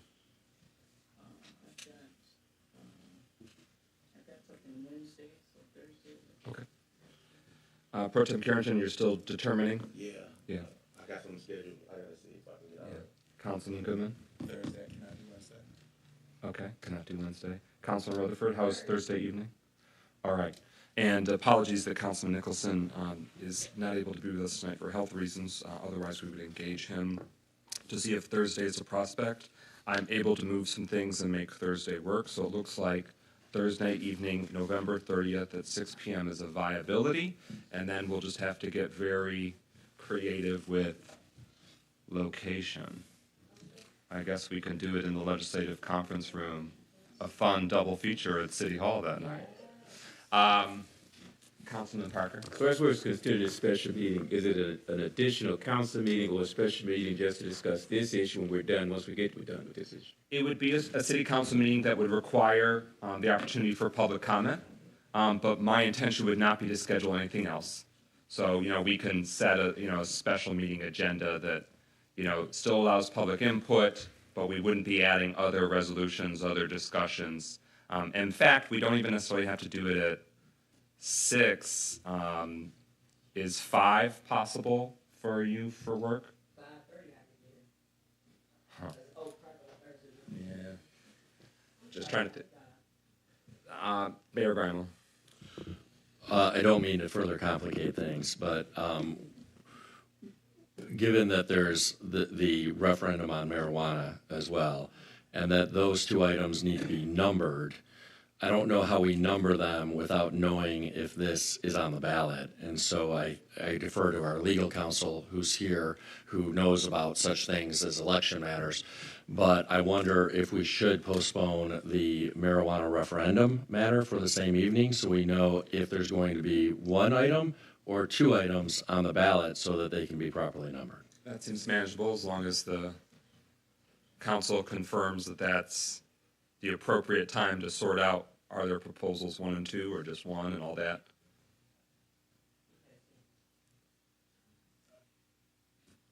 Oh, sorry. There you go. Magic button. Good evening, Chris Trebelcock from Clark Hill.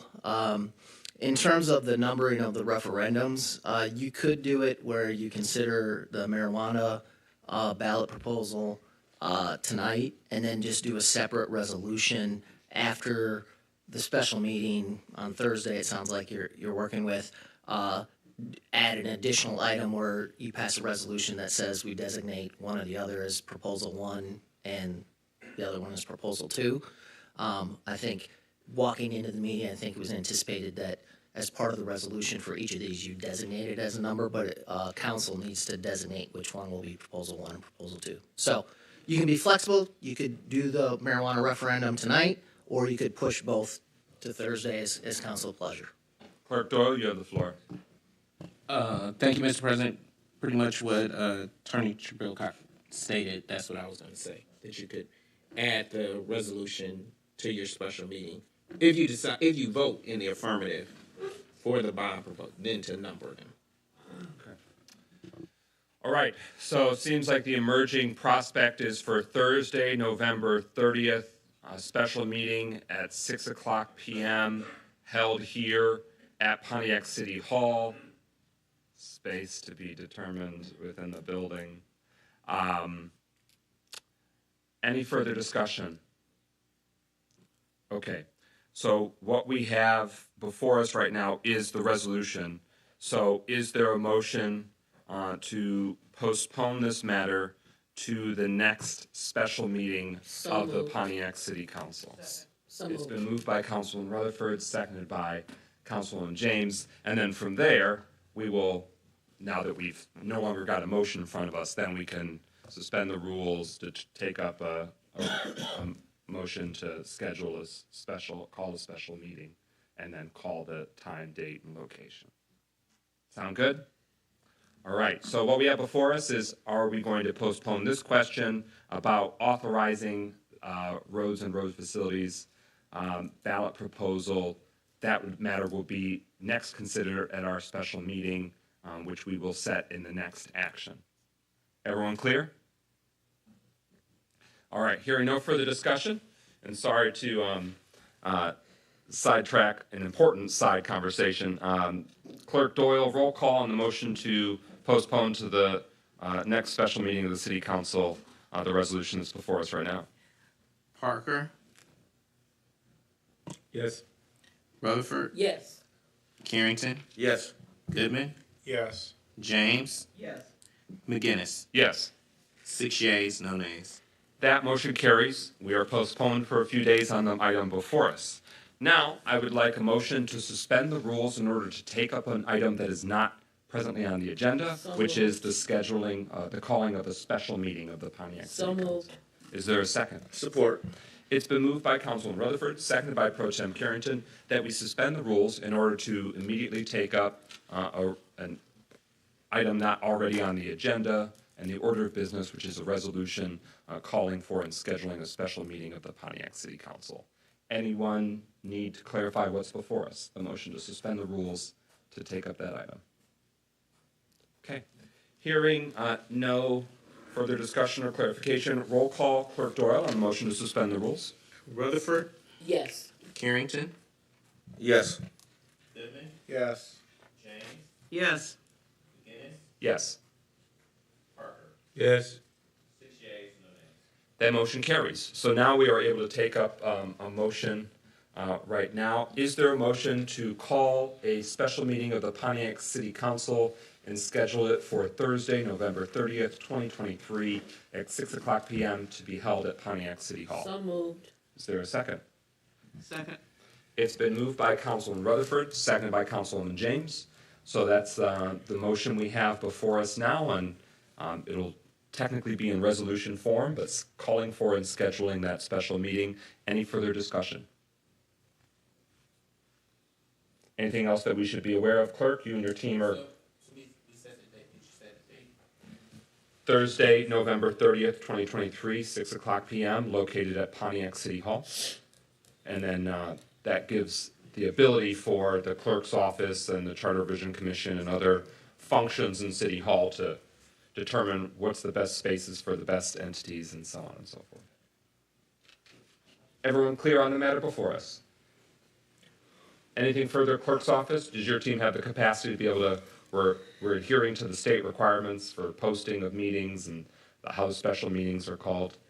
Point of information, Mayor Brown. Mr. President, I think the attorney has some additional advice to share around this. Yes, sir, you have the floor. Thank you. President McGinnis, and subject to Clerk Doyle's comments, I would just note that under the OMA, this special meeting, you have to set the agenda and the topics, and it has to be limited to those topics. And so I'll just make clear that it's for consideration of this resolution and any ballot numbering issue to be considered. That's it. Okay, so if there's no objection from that who moved and seconded, so Councilwoman Rutherford and Pro Tem Carrington, not only are we calling the special meeting and identifying when it would be, but we are specifying that it is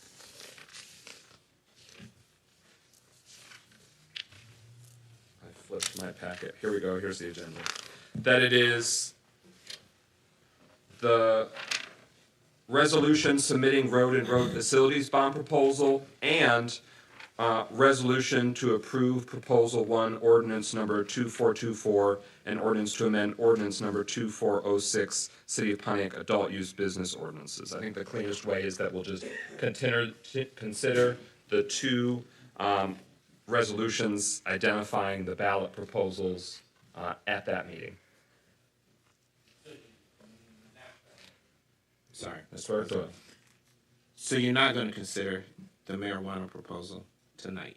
Correct. We'll do the two ballot proposals together, so that way we can determine the order on the, because if there's only just one proposal, then that's, we'll sort the order and whether there's ballot proposals at ballot proposals, city council special meeting. Okay. If the move and second of Rutherford and, okay. Councilman Rutherford, do you withdraw your move? I'm gonna make it cleaner. Can you withdraw your motion? That's okay. Do you withdraw your second? I withdraw. Okay. So right now I would like a motion to call for a special meeting on November 30th, 2023, 6 p.m. at Pontiac City Hall for the purposes of considering these two resolutions for ballot proposals identified as the road and road facilities bond proposal and the resolution to approve Proposal 1, Ordinance Number 2424, and ordinance to amend Ordinance Number 2406, City of Pontiac Adult Use Business Ordinance. Pro Tem Carrington, do you make that motion? Yes. Thank you. Councilwoman James, do you second that? Yes. Okay. So we've got it before us, and to the attorneys in the House, did that satisfy that requirement? Okay. Everyone clear on what's before us? Hearing no further discussion, speakers is exhausted. Roll call on the motion of calling for and scheduling a special meeting for those specific purposes. Clerk Doyle. Goodman? Yes. James? Yes. Guinness? Yes. Parker? Yes. Rutherford? Carrington? Yes. 5 yeas, 1 abstention. That motion carries. So the special meeting is hereby established. All right, next on the agenda, resolution to authorize expanded contract with GovHR for compensation study. Is there a motion to adopt that resolution? Support. It's moved by Councilman Rutherford, seconded by Pro Tem Carrington. Mayor Grimal, administration, any information you'd like for council consideration? Yeah, thank you, Mr. President. I will turn over to Deputy Mayor to get into all of the details, but the crux of this, I assume we're on item 9, GovHR. The crux of this is that the Chief Judge of the 50th District Court has requested, while we're engaging in a compensation study, to also include the employees of the 50th District Court. We think that makes sense. Ultimately, as the funding unit for the 50th District Court, the city stands to benefit by properly paying employees at the district court and making sure that those salaries and wages are properly calibrated so that we're not overpaying or underpaying people there. And we're recommending that the GovHR compensation study be expanded to include the employees of the 50th District Court. Anything further to add, Deputy Mayor? Thank you, Mayor. The only thing that I would add further is, as you know, you just also voted to add 2 new positions to the city by way of the ceasefire. Those positions would be also included. Any further discussion? Councilman Rutherford. I forgot to ask this other earlier. I'm asking through the president. We're going to be, for those positions, we are going to look for justice impacted people to apply for them correctly. Great question. Although it's not on the topic specifically, it is broadly, so I'll permit it. Did you capture the question from Councilman Rutherford about ensuring that justice impacted citizens, community members, or those with community ties would be considered for either or both of those positions? So the Deputy Mayor affirms, yes, absolutely. Thank you. All right, any further discussion about authorizing the expanded contract with GovHR for a compensation study for City of Pontiac staff? I'm sorry, Councilwoman James, you have the floor. I have a question. I just wanted to know if the original study has been completed and we just want to add these on. We've been anxiously awaiting information on the original study. Absolutely. So Yeah, I Mayor, can. you have the floor. Thank you, Council President. I can respond to that. The original study is almost complete. We are scheduled next week to get the preliminary results of that study. And so after around, I want to say it is the 7th. I have to look at my calendar. But anyway, next week we will receive the preliminary results of the study, and this will be added on to that. But it's not, there are not that many additional positions, so we will be able to move forward with what we have already asked, and then they will just tag this on and bring that extra information in a couple weeks from now. Councilwoman James on follow-up. Can we expect to see this done by the end of the year, or are we looking at next year? Oh, no, this will be done in December. Okay, thank you. Further discussion on the motion before us? Hearing no further discussion, debate exhausted, speakers list concluded. Roll call, Clerk Doyle, on the motion to adopt the resolution authorizing the expanded contract with GovHR for compensation study. James, Yes. McGinnis, Yes. Parker, Yes. Rutherford, Yes. Carrington, Yes. Goodman. Yes. 6 yeas, no nays. Motion carries, resolution is adopted. Could I please have a motion to postpone to the special meeting the resolution to approve Proposal 1, et cetera, which is identified as the second item of business for the special meeting on Thursday evening? So moved. Is there a Support. second? All right, it's been moved and seconded. The motion is before us. Mayor Grimel? Well, unless I missed something while I was out of the room briefly, we certainly can do that, but we do not need to do that. Just to clarify, I think Attorney Trebilcock's comments, just in case there was any confusion around that. Yes, but our motion to schedule the special meeting, we did identify those two items would be considered, just so that way we have the ability in one fell swoop to consider the ballot proposals. With that, any further discussion? It's postponing it till Thursday evening. Hearing no further discussion, roll call, Clerk Doyle. McGinnis, Yes. Parker, Yes. Rutherford, Abstain. Carrington, Yes. Goodman, Yes. James. Yes. 5 yeas, 1 abstention. That motion carries. It'll be before us Thursday evening. We are now at public comment, unless I've forgotten a budget or an agenda amendment. I don't think I did. We turn our eyes to public comment. Pro Tem Carrington, who's first? Thank you, President McGinnis. Ms. Karen Jerkerson. Ms. Tamika Ramsey.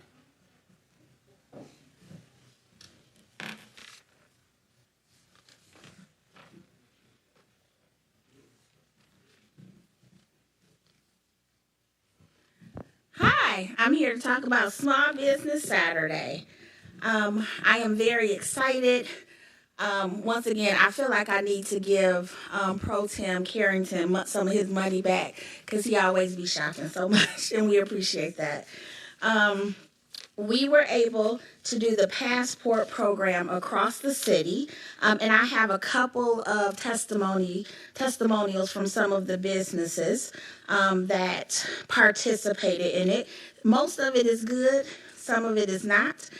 So from Jen Core with Soul Rolls on the Go, she said Food Truck Alley, which is right in front of the Crowfoot, was successful for, there were 3 food trucks there.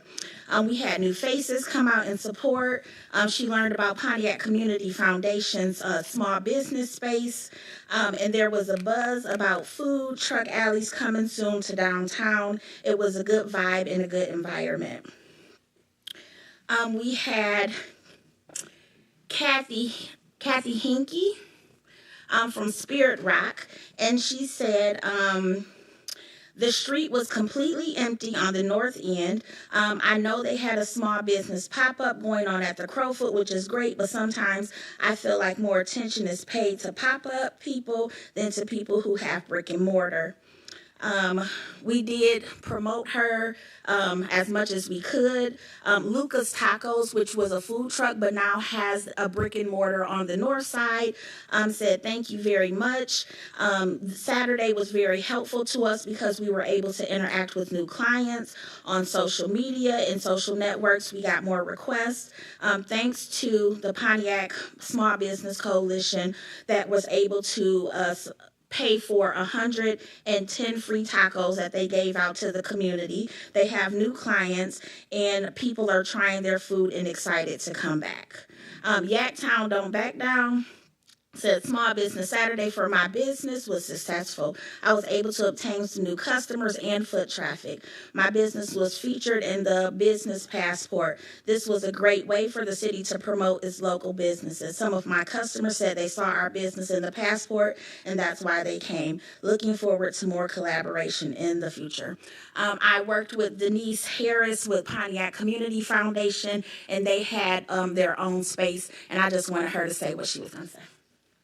So I worked with Tamika, and I want to say thank you to all of you who did participate and help us. It was a good look for brick and mortars, for the pop-up with Melanie, for the food truck vendors. So all small businesses were able to take part with the addition of the Passport program.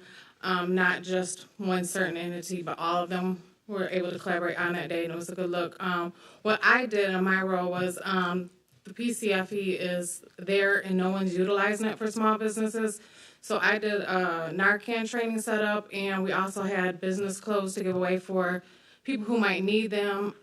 So we brought them in, gave them a tour, showed them what was available. So we did a twofold by showing them what was available in the space that they can use. They got Narcan training, well, threefold. And they also got clothes, and then we would direct them either left or right because the Crowfoot and the food trucks are that way, and then there was also free laundry soap and different things down at 91 North. So thank you guys all.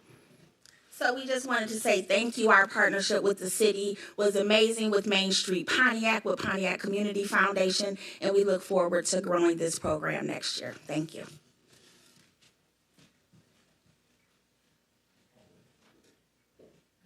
Carlton Jones.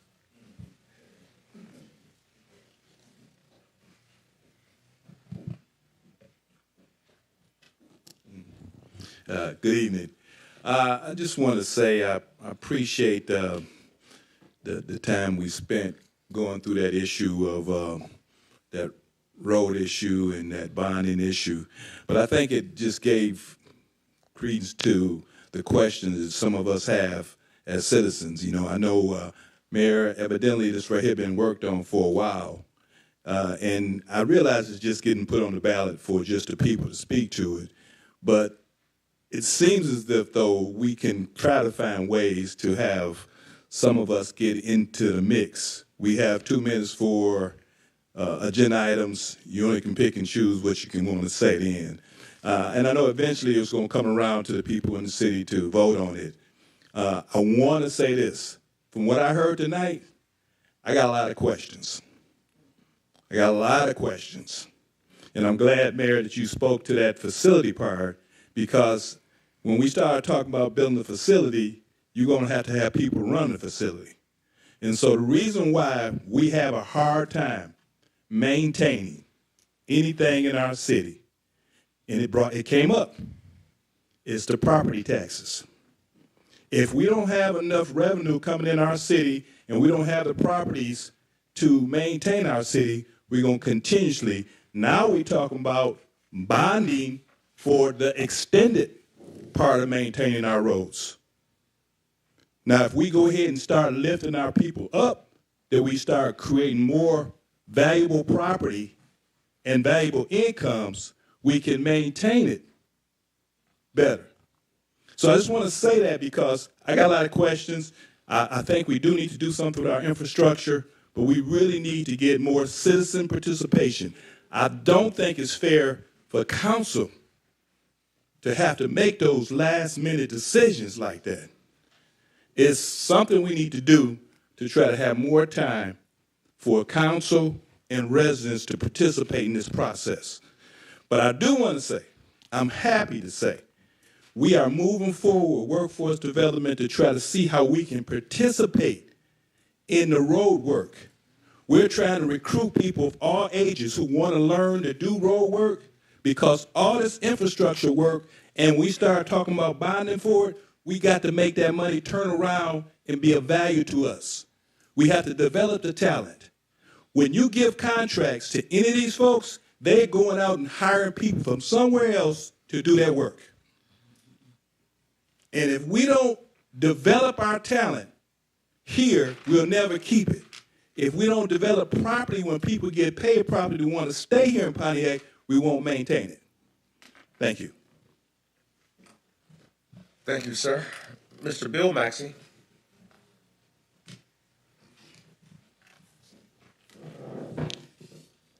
Good evening, Mr. and Mrs. Pontiac and governance. I have three things to speak on briefly. As community activists and civil rights activists in this city, number one, I want to thank the city of Pontiac and the neighborhoods for coming out to our Veterans Parade. Particular thank you to Pastor Parker, who we believe you did a splendid job. And I did hear from you, Councilman Carrington. But for the rest of you, I guess it was never mind, no attention. But so much as that. And thanks to the mayor, too, for that support. Secondly, you know, I'm listening to you. I read a lot and I do a lot of research. Do you realize that Michigan health is number 32 in the nation? We have the worst health. Do you hear me? Stats of our citizens, our conditions in the nation. We're number 32.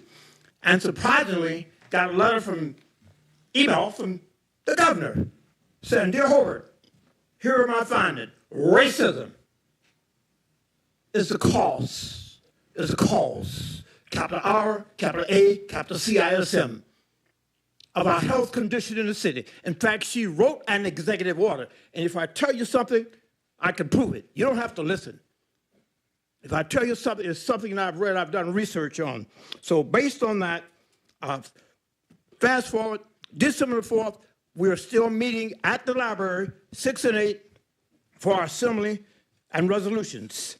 We need drivers and we need counselors. Drivers to take some of our citizens to the doctor by appointments, especially the Phoenix Center, and also counselors to coach. Have you all ever heard of coaching? In the military, that's what we had. Have you ever heard of it? You get counselors and volunteers to go with John James, because they're 75 years of age, to the Welcome Center where they get their water bill taken care of, their light bill. We have so many things to do in this city, but MISAC, again, that's my job. I went over the weekend to Atlanta with Johannes Bowles, visited 4 sites, tours. He has at least 23 connections with American Legions throughout the United States. And toys are bringing here. We brought toys back to make sure that every kid have a toy. Every kid have a toy. There's so much that community activists can do. Mr. and Mrs. Pontiac, we need counselors. We need drivers. December the 4th, again, at the library. And we are addressing assembly issues. We have to do a better job of our citizens. I understand about entrepreneurship, business and all, but you can have it at 3 or 4%, at least you're working towards. But we cannot continue to go in the city. If you look at the stats, if you talk to the people at St. Joe Hospital, blood pressure, heart attacks, we lead in everything, prenatal. Wake up and join a group or join a force to do something, come up with some kind of plan about the health condition in the city of Pontiac. I don't want to build up downtown where there's a coffee pot on the top of the building and a vote. Sure, I want to see the city thrive, but what do you think about our citizens? They're calling you for nothing? You know, in fact, I'm a little bit angry after I found out racism from the governor's office and executive office was a reason for our health condition in the state of Michigan. Thank you for allowing me that 30 seconds. But I'm a little bit ticked off, and I don't hear enough. But keep on doing what you're doing. MISAC, we will cover that. we have to cover the expenses of drivers and council. We will cover that. You don't have to address it. Just sit and listen and do nothing. Health, capital H-E-A-L-T-H. Thank you very much. Thank you, Mr. Maxey. Dr. Waterman.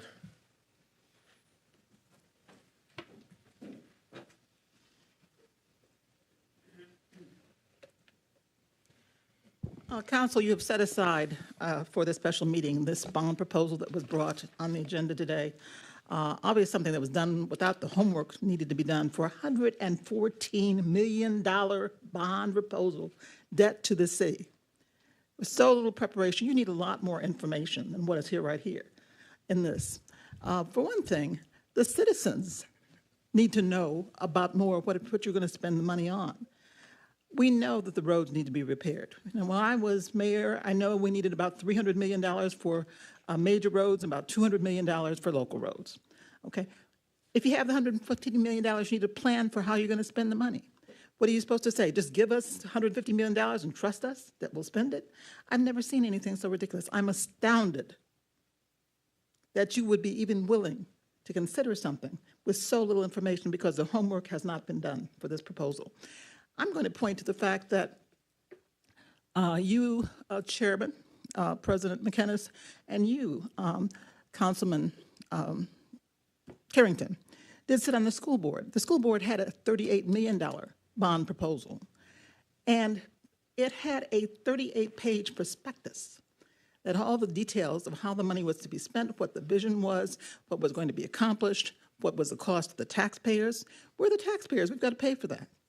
We should know that, and you should have us know that before. So I'm astounded that you would take and even consider this without having that kind of information. So if the school district had a prospectus, why doesn't the city of Pontiac have a prospectus, the information that citizens should know in making this decision? So I just am, and some of the questions you're asking, sure, they can be answered. Payser ratings. Payser ratings are known on every street in the city of Pontiac. That's done by our engineering staff.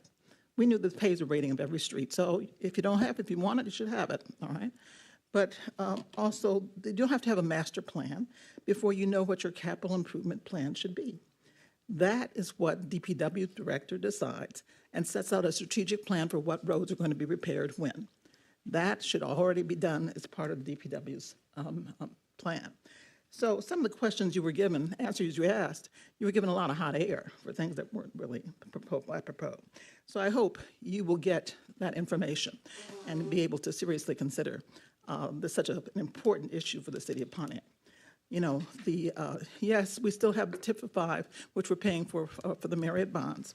And so anything that has debt to the city for 30 years, that's something you should have seriously considered, and it shouldn't be thrown at you at the last minute to get it on the ballot because the homework hadn't been done early enough. They've known these roads needed to be repaired for a long time, and to throw it at you like it has been done before, and they think you're compliant, and so you'll just go ahead and pass it, you know, because you're told that, you know, it has to be done immediately. But I'm astounded that this is what is brought here. Thank you. Pastor Kathy Desiree.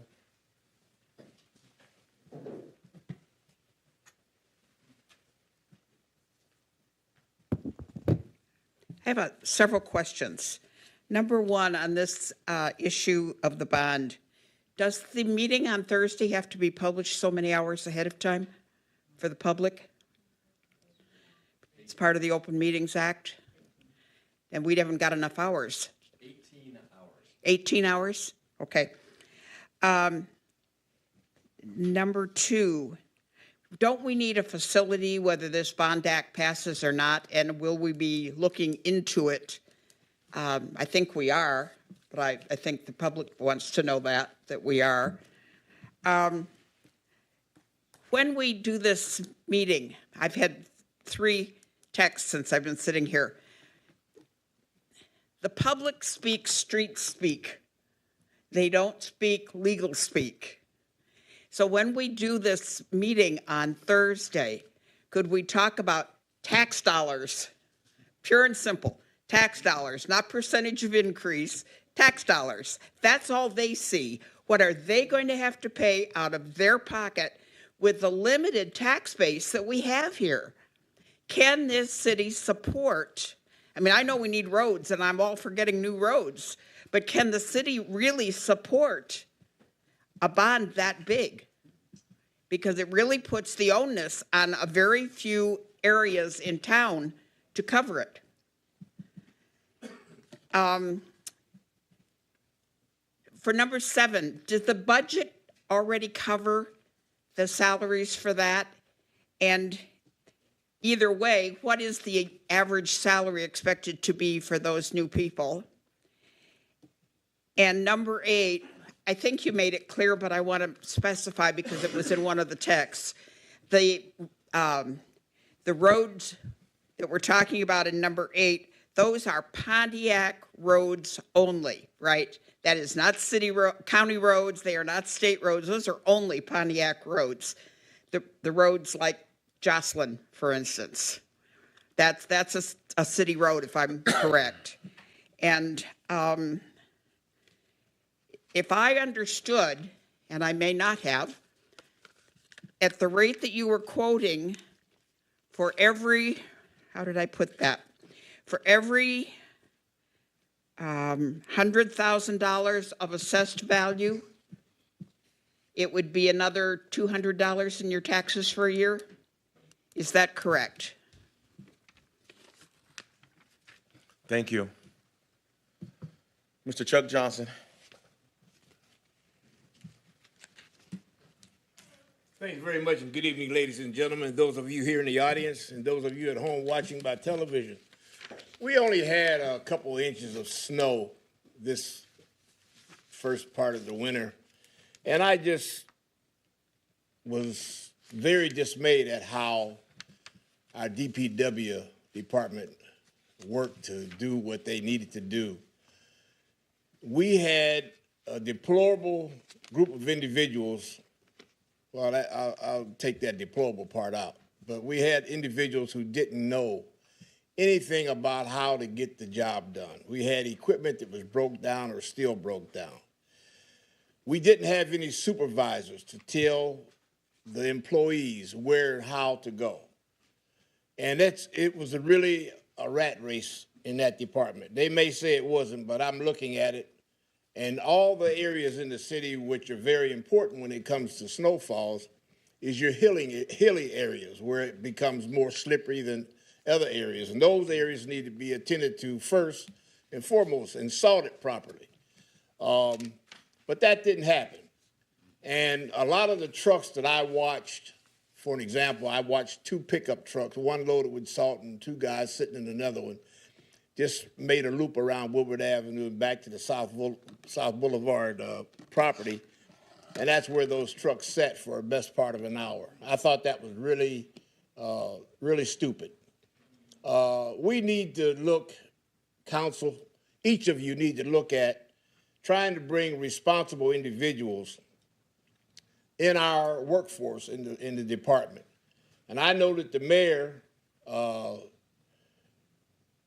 one way or the other, didn't try to get Eric Brim back on the payroll as an employee for us. Eric Brim is the only individual that has the experience, the time, the ability, and the wherewithal to make sure that our snow removal projects and road work is done properly.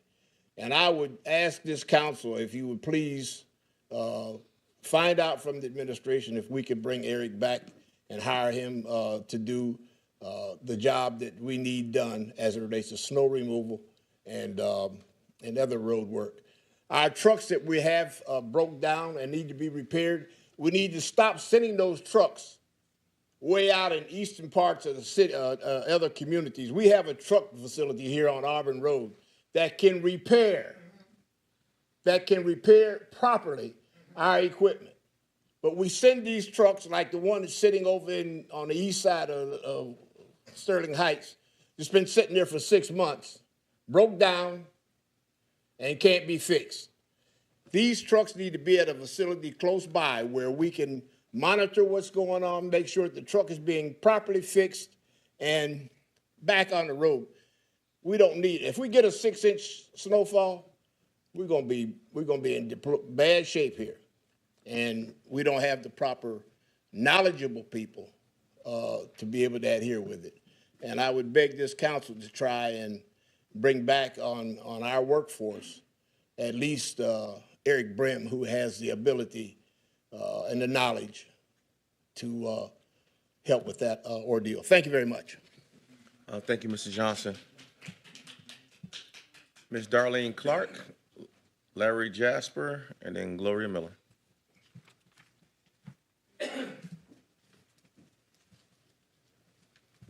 Good afternoon. I have a couple of questions that I wanted to state, but I also want the audience to please understand this, because I'm quite sure, like the audience here, is very confused. And according, I agree with Mr. Jones and others who spoke on the road. Council, this is where you need your own legal advisory. Not saying that the mayor is not trying to do his due diligence, but you are, all 6 of you guys look totally confused. You look more surprised at the last minute decision in trying to get the roads and streets for this bond to be passed or agreed upon. And the question to the Mayor, how long have you known about this? That's what the main question. And why wait until the last moment to approach the council to make a vote on it, which is confusing the residents? It's a very heavy burden that you guys have to cover, to put 30-year bond on residents and their taxes, especially on the private properties when they still have to pay one way or another. Secondly, I don't know, and I agree with Mr. Jones and others too, that the mayor states the word road. The road is not a wide entity in explaining to the residents. The residents are looking for you to say, are you going to fix the residential neighborhood streets? That's what they're waiting for. They're not waiting for the one-word road. They're really not. Every street in the city of Pontiac, more like you said, more than 70% of them are in terrible damage. My house, once again, it has been patched 3 times this year. From the 4th house on Nebraska Street to Motor Street, there's a big hole that we have to drive around it. But there is another confusion that you was in the city county seat from 2007 to 2012, and you put it, and you said yourself within the last 30 years this has been a problem. Why didn't you address that issue with the past council people and emergency managers, say that the need of the city of Pontiac was deteriorating? As you patch the roads, that's money. That's money wasted, because the mayor himself said that that patch job only lasts 1 day to maybe a week, if anything good.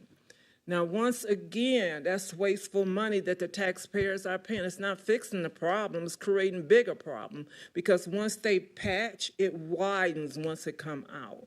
So with all that I've said to you guys tonight, you sincerely need and must have your own private representation to get you out of this mass cloud of confusion. Thank you. Mr. Larry Jasper, and then Gloria Miller. Good afternoon. I'm shocked. $114 million, we make a decision in 30 seconds. Are you kidding me?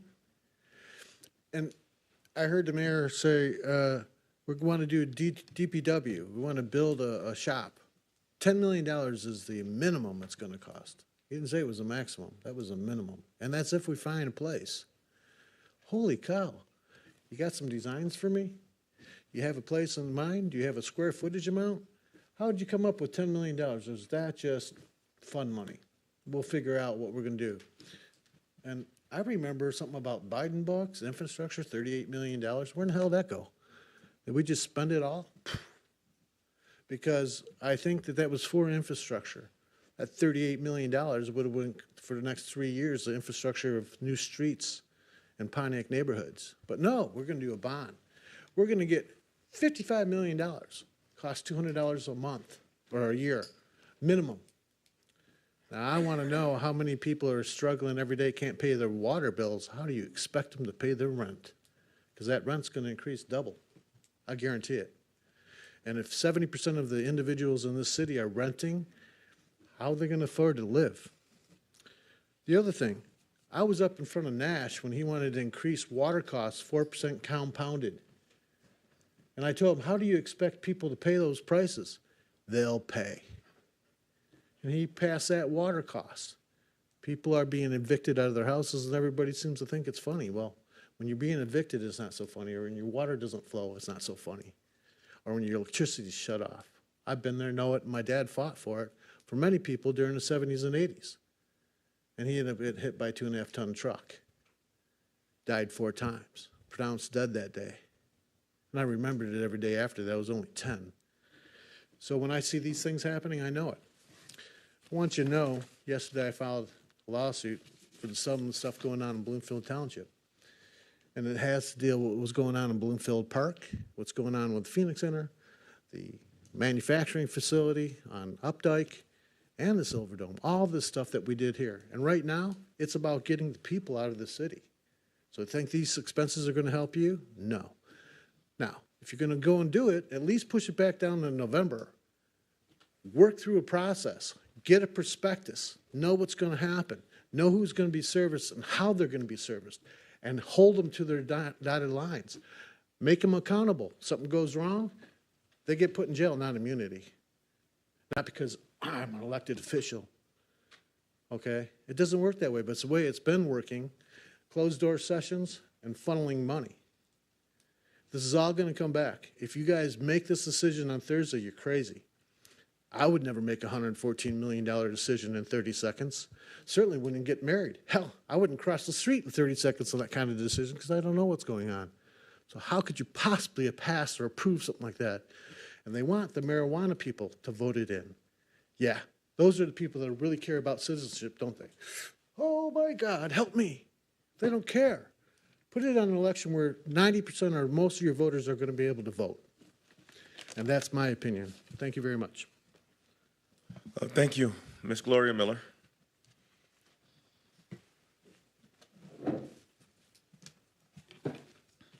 Two glasses. Mayor's. Pontiac. You know, sometimes I think I've seen everything. I'm not talking to the council. I'm talking to you, the people in TV land that knows me and know what's going on. I couldn't believe $114 million. Let me give you, Pontiac, some facts. It takes $1 million to pave 1 mile. $1 million to do 1 mile. Okay, and who determined what roads get done? I'm willing to bet, I bet you M1 get a lot around them done. Maybe Universal, you know, all the big businesses. Who get to determine what roads they get to do? You know, Mayor Graham, you was county commissioner with Maddox, McKinney, Hatcher. You was back there then. I remember you back then. You know, one thing I have learned, because that's why we didn't tackle it with the 10th Council, because we knew the residents wasn't going to pass no bond for that money because they can't afford it. Unlike Jasper, he doesn't live here in the city of Pontiac, but I do. He's right. A lot of people are struggling just to make it now. And this is what they're asking you, Pontiac, $200 extra. I don't know about you, but I could probably give it, but I wouldn't want to. And the first thing I want to say is, yes, we deserve better money. The governor said, fix the damn roads. Mayor Graham, I'm telling you to fix the damn roads, but not with us. We can't afford it. We don't have the money. We don't have the resources. There's not enough homeowners in Pontiac to pass this millage. The young people don't care. They'll pass it because they live in rent. They rent, but still their rent gonna go up. They don't understand. So, Pontiac, no. Show them you're not as stupid as they think you are. You know, I keep coming down here and I keep talking, but I have to. I have to because I can't stand the corruption that I hear in this room sometimes. I can tell you some things I done been through. I worked in the inside of Pontiac. I done worked on that side of Pontiac. I know it through and through. And when I hear corruption, I hear it. It's some major stuff going on around here. These yes and yes You need an attorney because a lot of these things wouldn't be pushed. They're pushing everything on you as a taxpayer. Don't buy it. No, Pastor Parker, they're not going to do your neighborhood private. No. But you're going to pay taxes for it. You're going to pay taxes for it. I want to see how you vote on that. See how they feel about that. No. We're going to pay it. I think it's absolute. And by the way, I'm going to call as many residents as I can. Councilman McGinnis, you better open up the chambers because you're going to have hundreds of people here. They need to be here. Thank you, Ms. Miller. That concludes our public comment. All right, we are now at Public Communications, First City Council. Congratulations to Jaden Elam of Pontiac for signing with Oakland University, where she will play basketball while also pursuing her college degree at that state institution. Congratulations to artist Stephen Tett of Pontiac. His stunning artwork depicting American veterans being was globally featured on the homepage of Google and their search page. Goldner Walsh has their holiday market Saturday, December 2nd and Sunday, December 3rd from 10 a.m. to 5 p.m. They're located at 559 Orchard Lake Road in Pontiac. Center for Pontiac Entrepreneurship has an Entrepreneurship 301 course on running a business plan. You can find out more information and call 248-246-6620. Main Street Pontiac presents the 2023 Festival of Trees in our downtown, voting from December 1st to December 31st on your favorite tree decorated by a Pontiac nonprofit and displayed in the downtown business. The nonprofits with the top vote totals win funding for their organization. On December 7th, Oakland University has a global jam night at the Little Arts Theater in downtown. On December 9th, United Auto Workers, UAW Local 653, their retired members chapter annual Kitty's Christmas Party is December 9th from 10 to noon, held at UAW Local 653, and that's at 670 East Walton Boulevard. This free event includes children's entertainment, visits with Santa Claus, and treats. Pontiac author Victor Hill has a book signing event for his book, Ignorant Man's Son. He's a Pontiac resident and author. That's Saturday, December 9th from 11 to 2 at the Pontiac Public Library. And Mr. Hill will be giving a special presentation at next week's City Council meeting as well.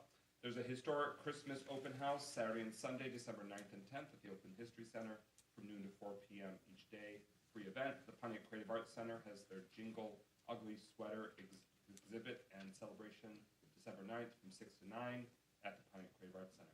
And then for a time, I'll leave the rest there written for you to review about coming weeks and months. Mayor Grumley, you have the floor for your communications. Thank you very much, Mr. President. I want to again remind residents that the Ruth Peterson Senior Center is now open again after some extensive renovations, including renovations to the floor there. We're very pleased with the outcome of renovations to the Ruth Peterson Center and to the Bowen Senior Center. But we know there are still some needs there, especially at the Bowen Senior Center. So we are actively pursuing additional grants to continue with some additional needs at the senior centers. I also want to again remind residents that this Friday, December 1st, from noon to 3 p.m. at 76 William Street, there is a career fair, and we are going to be talking about city positions that are available here at City Hall. We have a number of open positions here, and we would love to hire more Pontiac residents. So please come out this Friday, December 1st, from noon to 3 p.m. to learn more about those employment opportunities right here with the city. And finally, want to again remind folks about this Saturday. We have the annual Holiday Extravaganza Parade, which we're very excited about, at 11 a.m. And new this year is the Elf Run, the Fun Run, at 8 a.m. And afterwards, also new this year, is the Winter Festival from noon to 3 p.m. following the parade. So please come on out and have a lot of great family-friendly fun. Thank you very much, Mayor Grumley. Your closing comments.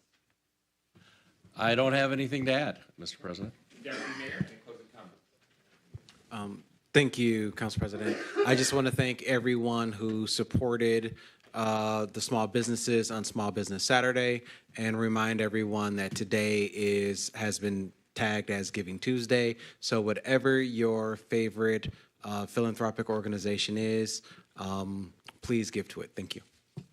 Thank you. Clerk Doyle.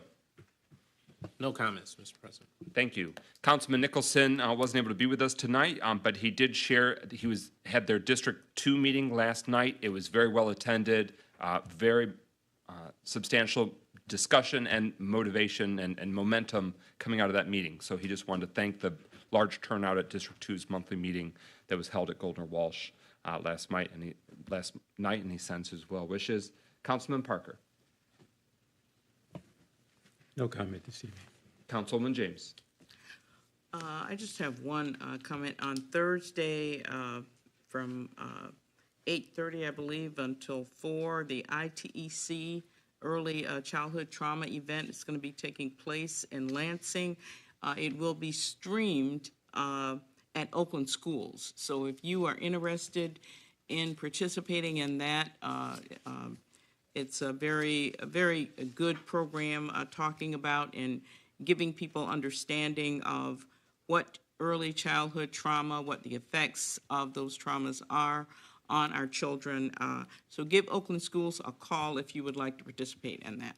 That's all I've got. Thank you. Thank you. Councilwoman Rutherford. It is one of the greatest gifts you can give yourself is to forgive. Forgive everybody. That was said by Maya Angelou. I want to thank the 100 phone calls that I received about the positive impact of the coat drive. I also wanted to mention openly that Dave Woodward, the county commissioner, paid over $2,000 for turkeys so that those turkeys could be served. I think it's important that we thank people and we forgive people because people know not what they do. So I want to just thank everybody who called to check on me from some things that were said. I appreciate that. On Saturday, I was able to be the host of the Small Business Saturday event at the Crowford. It was simply amazing to see people who are doing what they need to do to actually support the economy with Small Business Sunday. I want to openly thank Ms. Tamika Ramsey. I want to openly thank Mia Brooks. I want to openly thank Chriselle Griffith and the other people that were a part of making sure this is a program that extends not just 1 year, but years to come. On December the 16th, we will be having a District 1 fellowship gathering, which will be at 52 Bagley Street. It's going to be from 11 to 1. It is an opportunity for us as District 1 to get together and to fellowship. And last but certainly not least, I want to just continue to ask you guys in the holiday spirit to just practice the spirit of forgiveness. Forgive people who don't like you. Forgive people who lie on you. Forgive people who make misinformation about you. Because at the end of the day, you can be so much more powerful when you simply forgive. Doesn't mean you have to like them, but you just simply forgive them. So God bless you and keep you. God put his loving hands around you and give you peace. And you have a great evening. Thank you, Councilman Goodman. I do not have anything to talk about tonight. Okay, Pro Tem Carrington. Yes. Actually, first, good evening, everyone. I could thank everyone for coming out tonight, as well as those that are watching or listening online. I just wanted to thank the great team that organized Small Business Saturday this past weekend, those at the Crowfoot, as well as along Saginaw. I was very impressed with seeing my passbook to see businesses in the 6 districts in the past in that passbook. So that's the first time I've seen that since I've been in this city. So I'm definitely happy that all businesses along in the city of Pontiac was included in some shape or fashion and what happened on Saturday. Also a shout out to the Sin Foundation and other organizers for the Christmas in November celebration that happens this past weekend as well. Amazon actually donated $2 million worth of giveaways, which was the biggest giveaway in the Oakland County in the past 20 years. 4,500 people came through that line. Some of those gifts were very expensive and definitely unopened. And people attended that, and those that were able to get in, because the line was so long that it was wrapped around the gymnasium and up by the high school as well. So it was definitely a very successful event. So again, I want to thank all those organizers for that event as well. And good night for me. Thank you. Thank you very much. Thank you very much to City Council members for your time tonight and the extended time that you'll be sharing this weekend with our special meeting. Again, that's Thursday, November 30th, this November 30th, this Thursday, 6 p.m. here at City Hall. Apologies that I wasn't able to be at last week's City Council meeting. I was traveling out of state, visiting family, but here I am, back in action. So thank you to my colleagues in my absence. I really want to celebrate the recent Small Business Saturday and thank the organizers of the many different initiatives. And it just shows that with collaboration, with creativity, and some coin, with some resources, we can make some really magical things happen for those that are at the front lines of building and diversifying our local economy, so that way it can sustain, support, and grow to benefit Pontiac residents, which benefits Pontiac's neighborhoods, which benefits our commercial corridors and our downtowns. We want our pop-ups, our brick and mortar, our emerging entrepreneurs, those that have home-based businesses.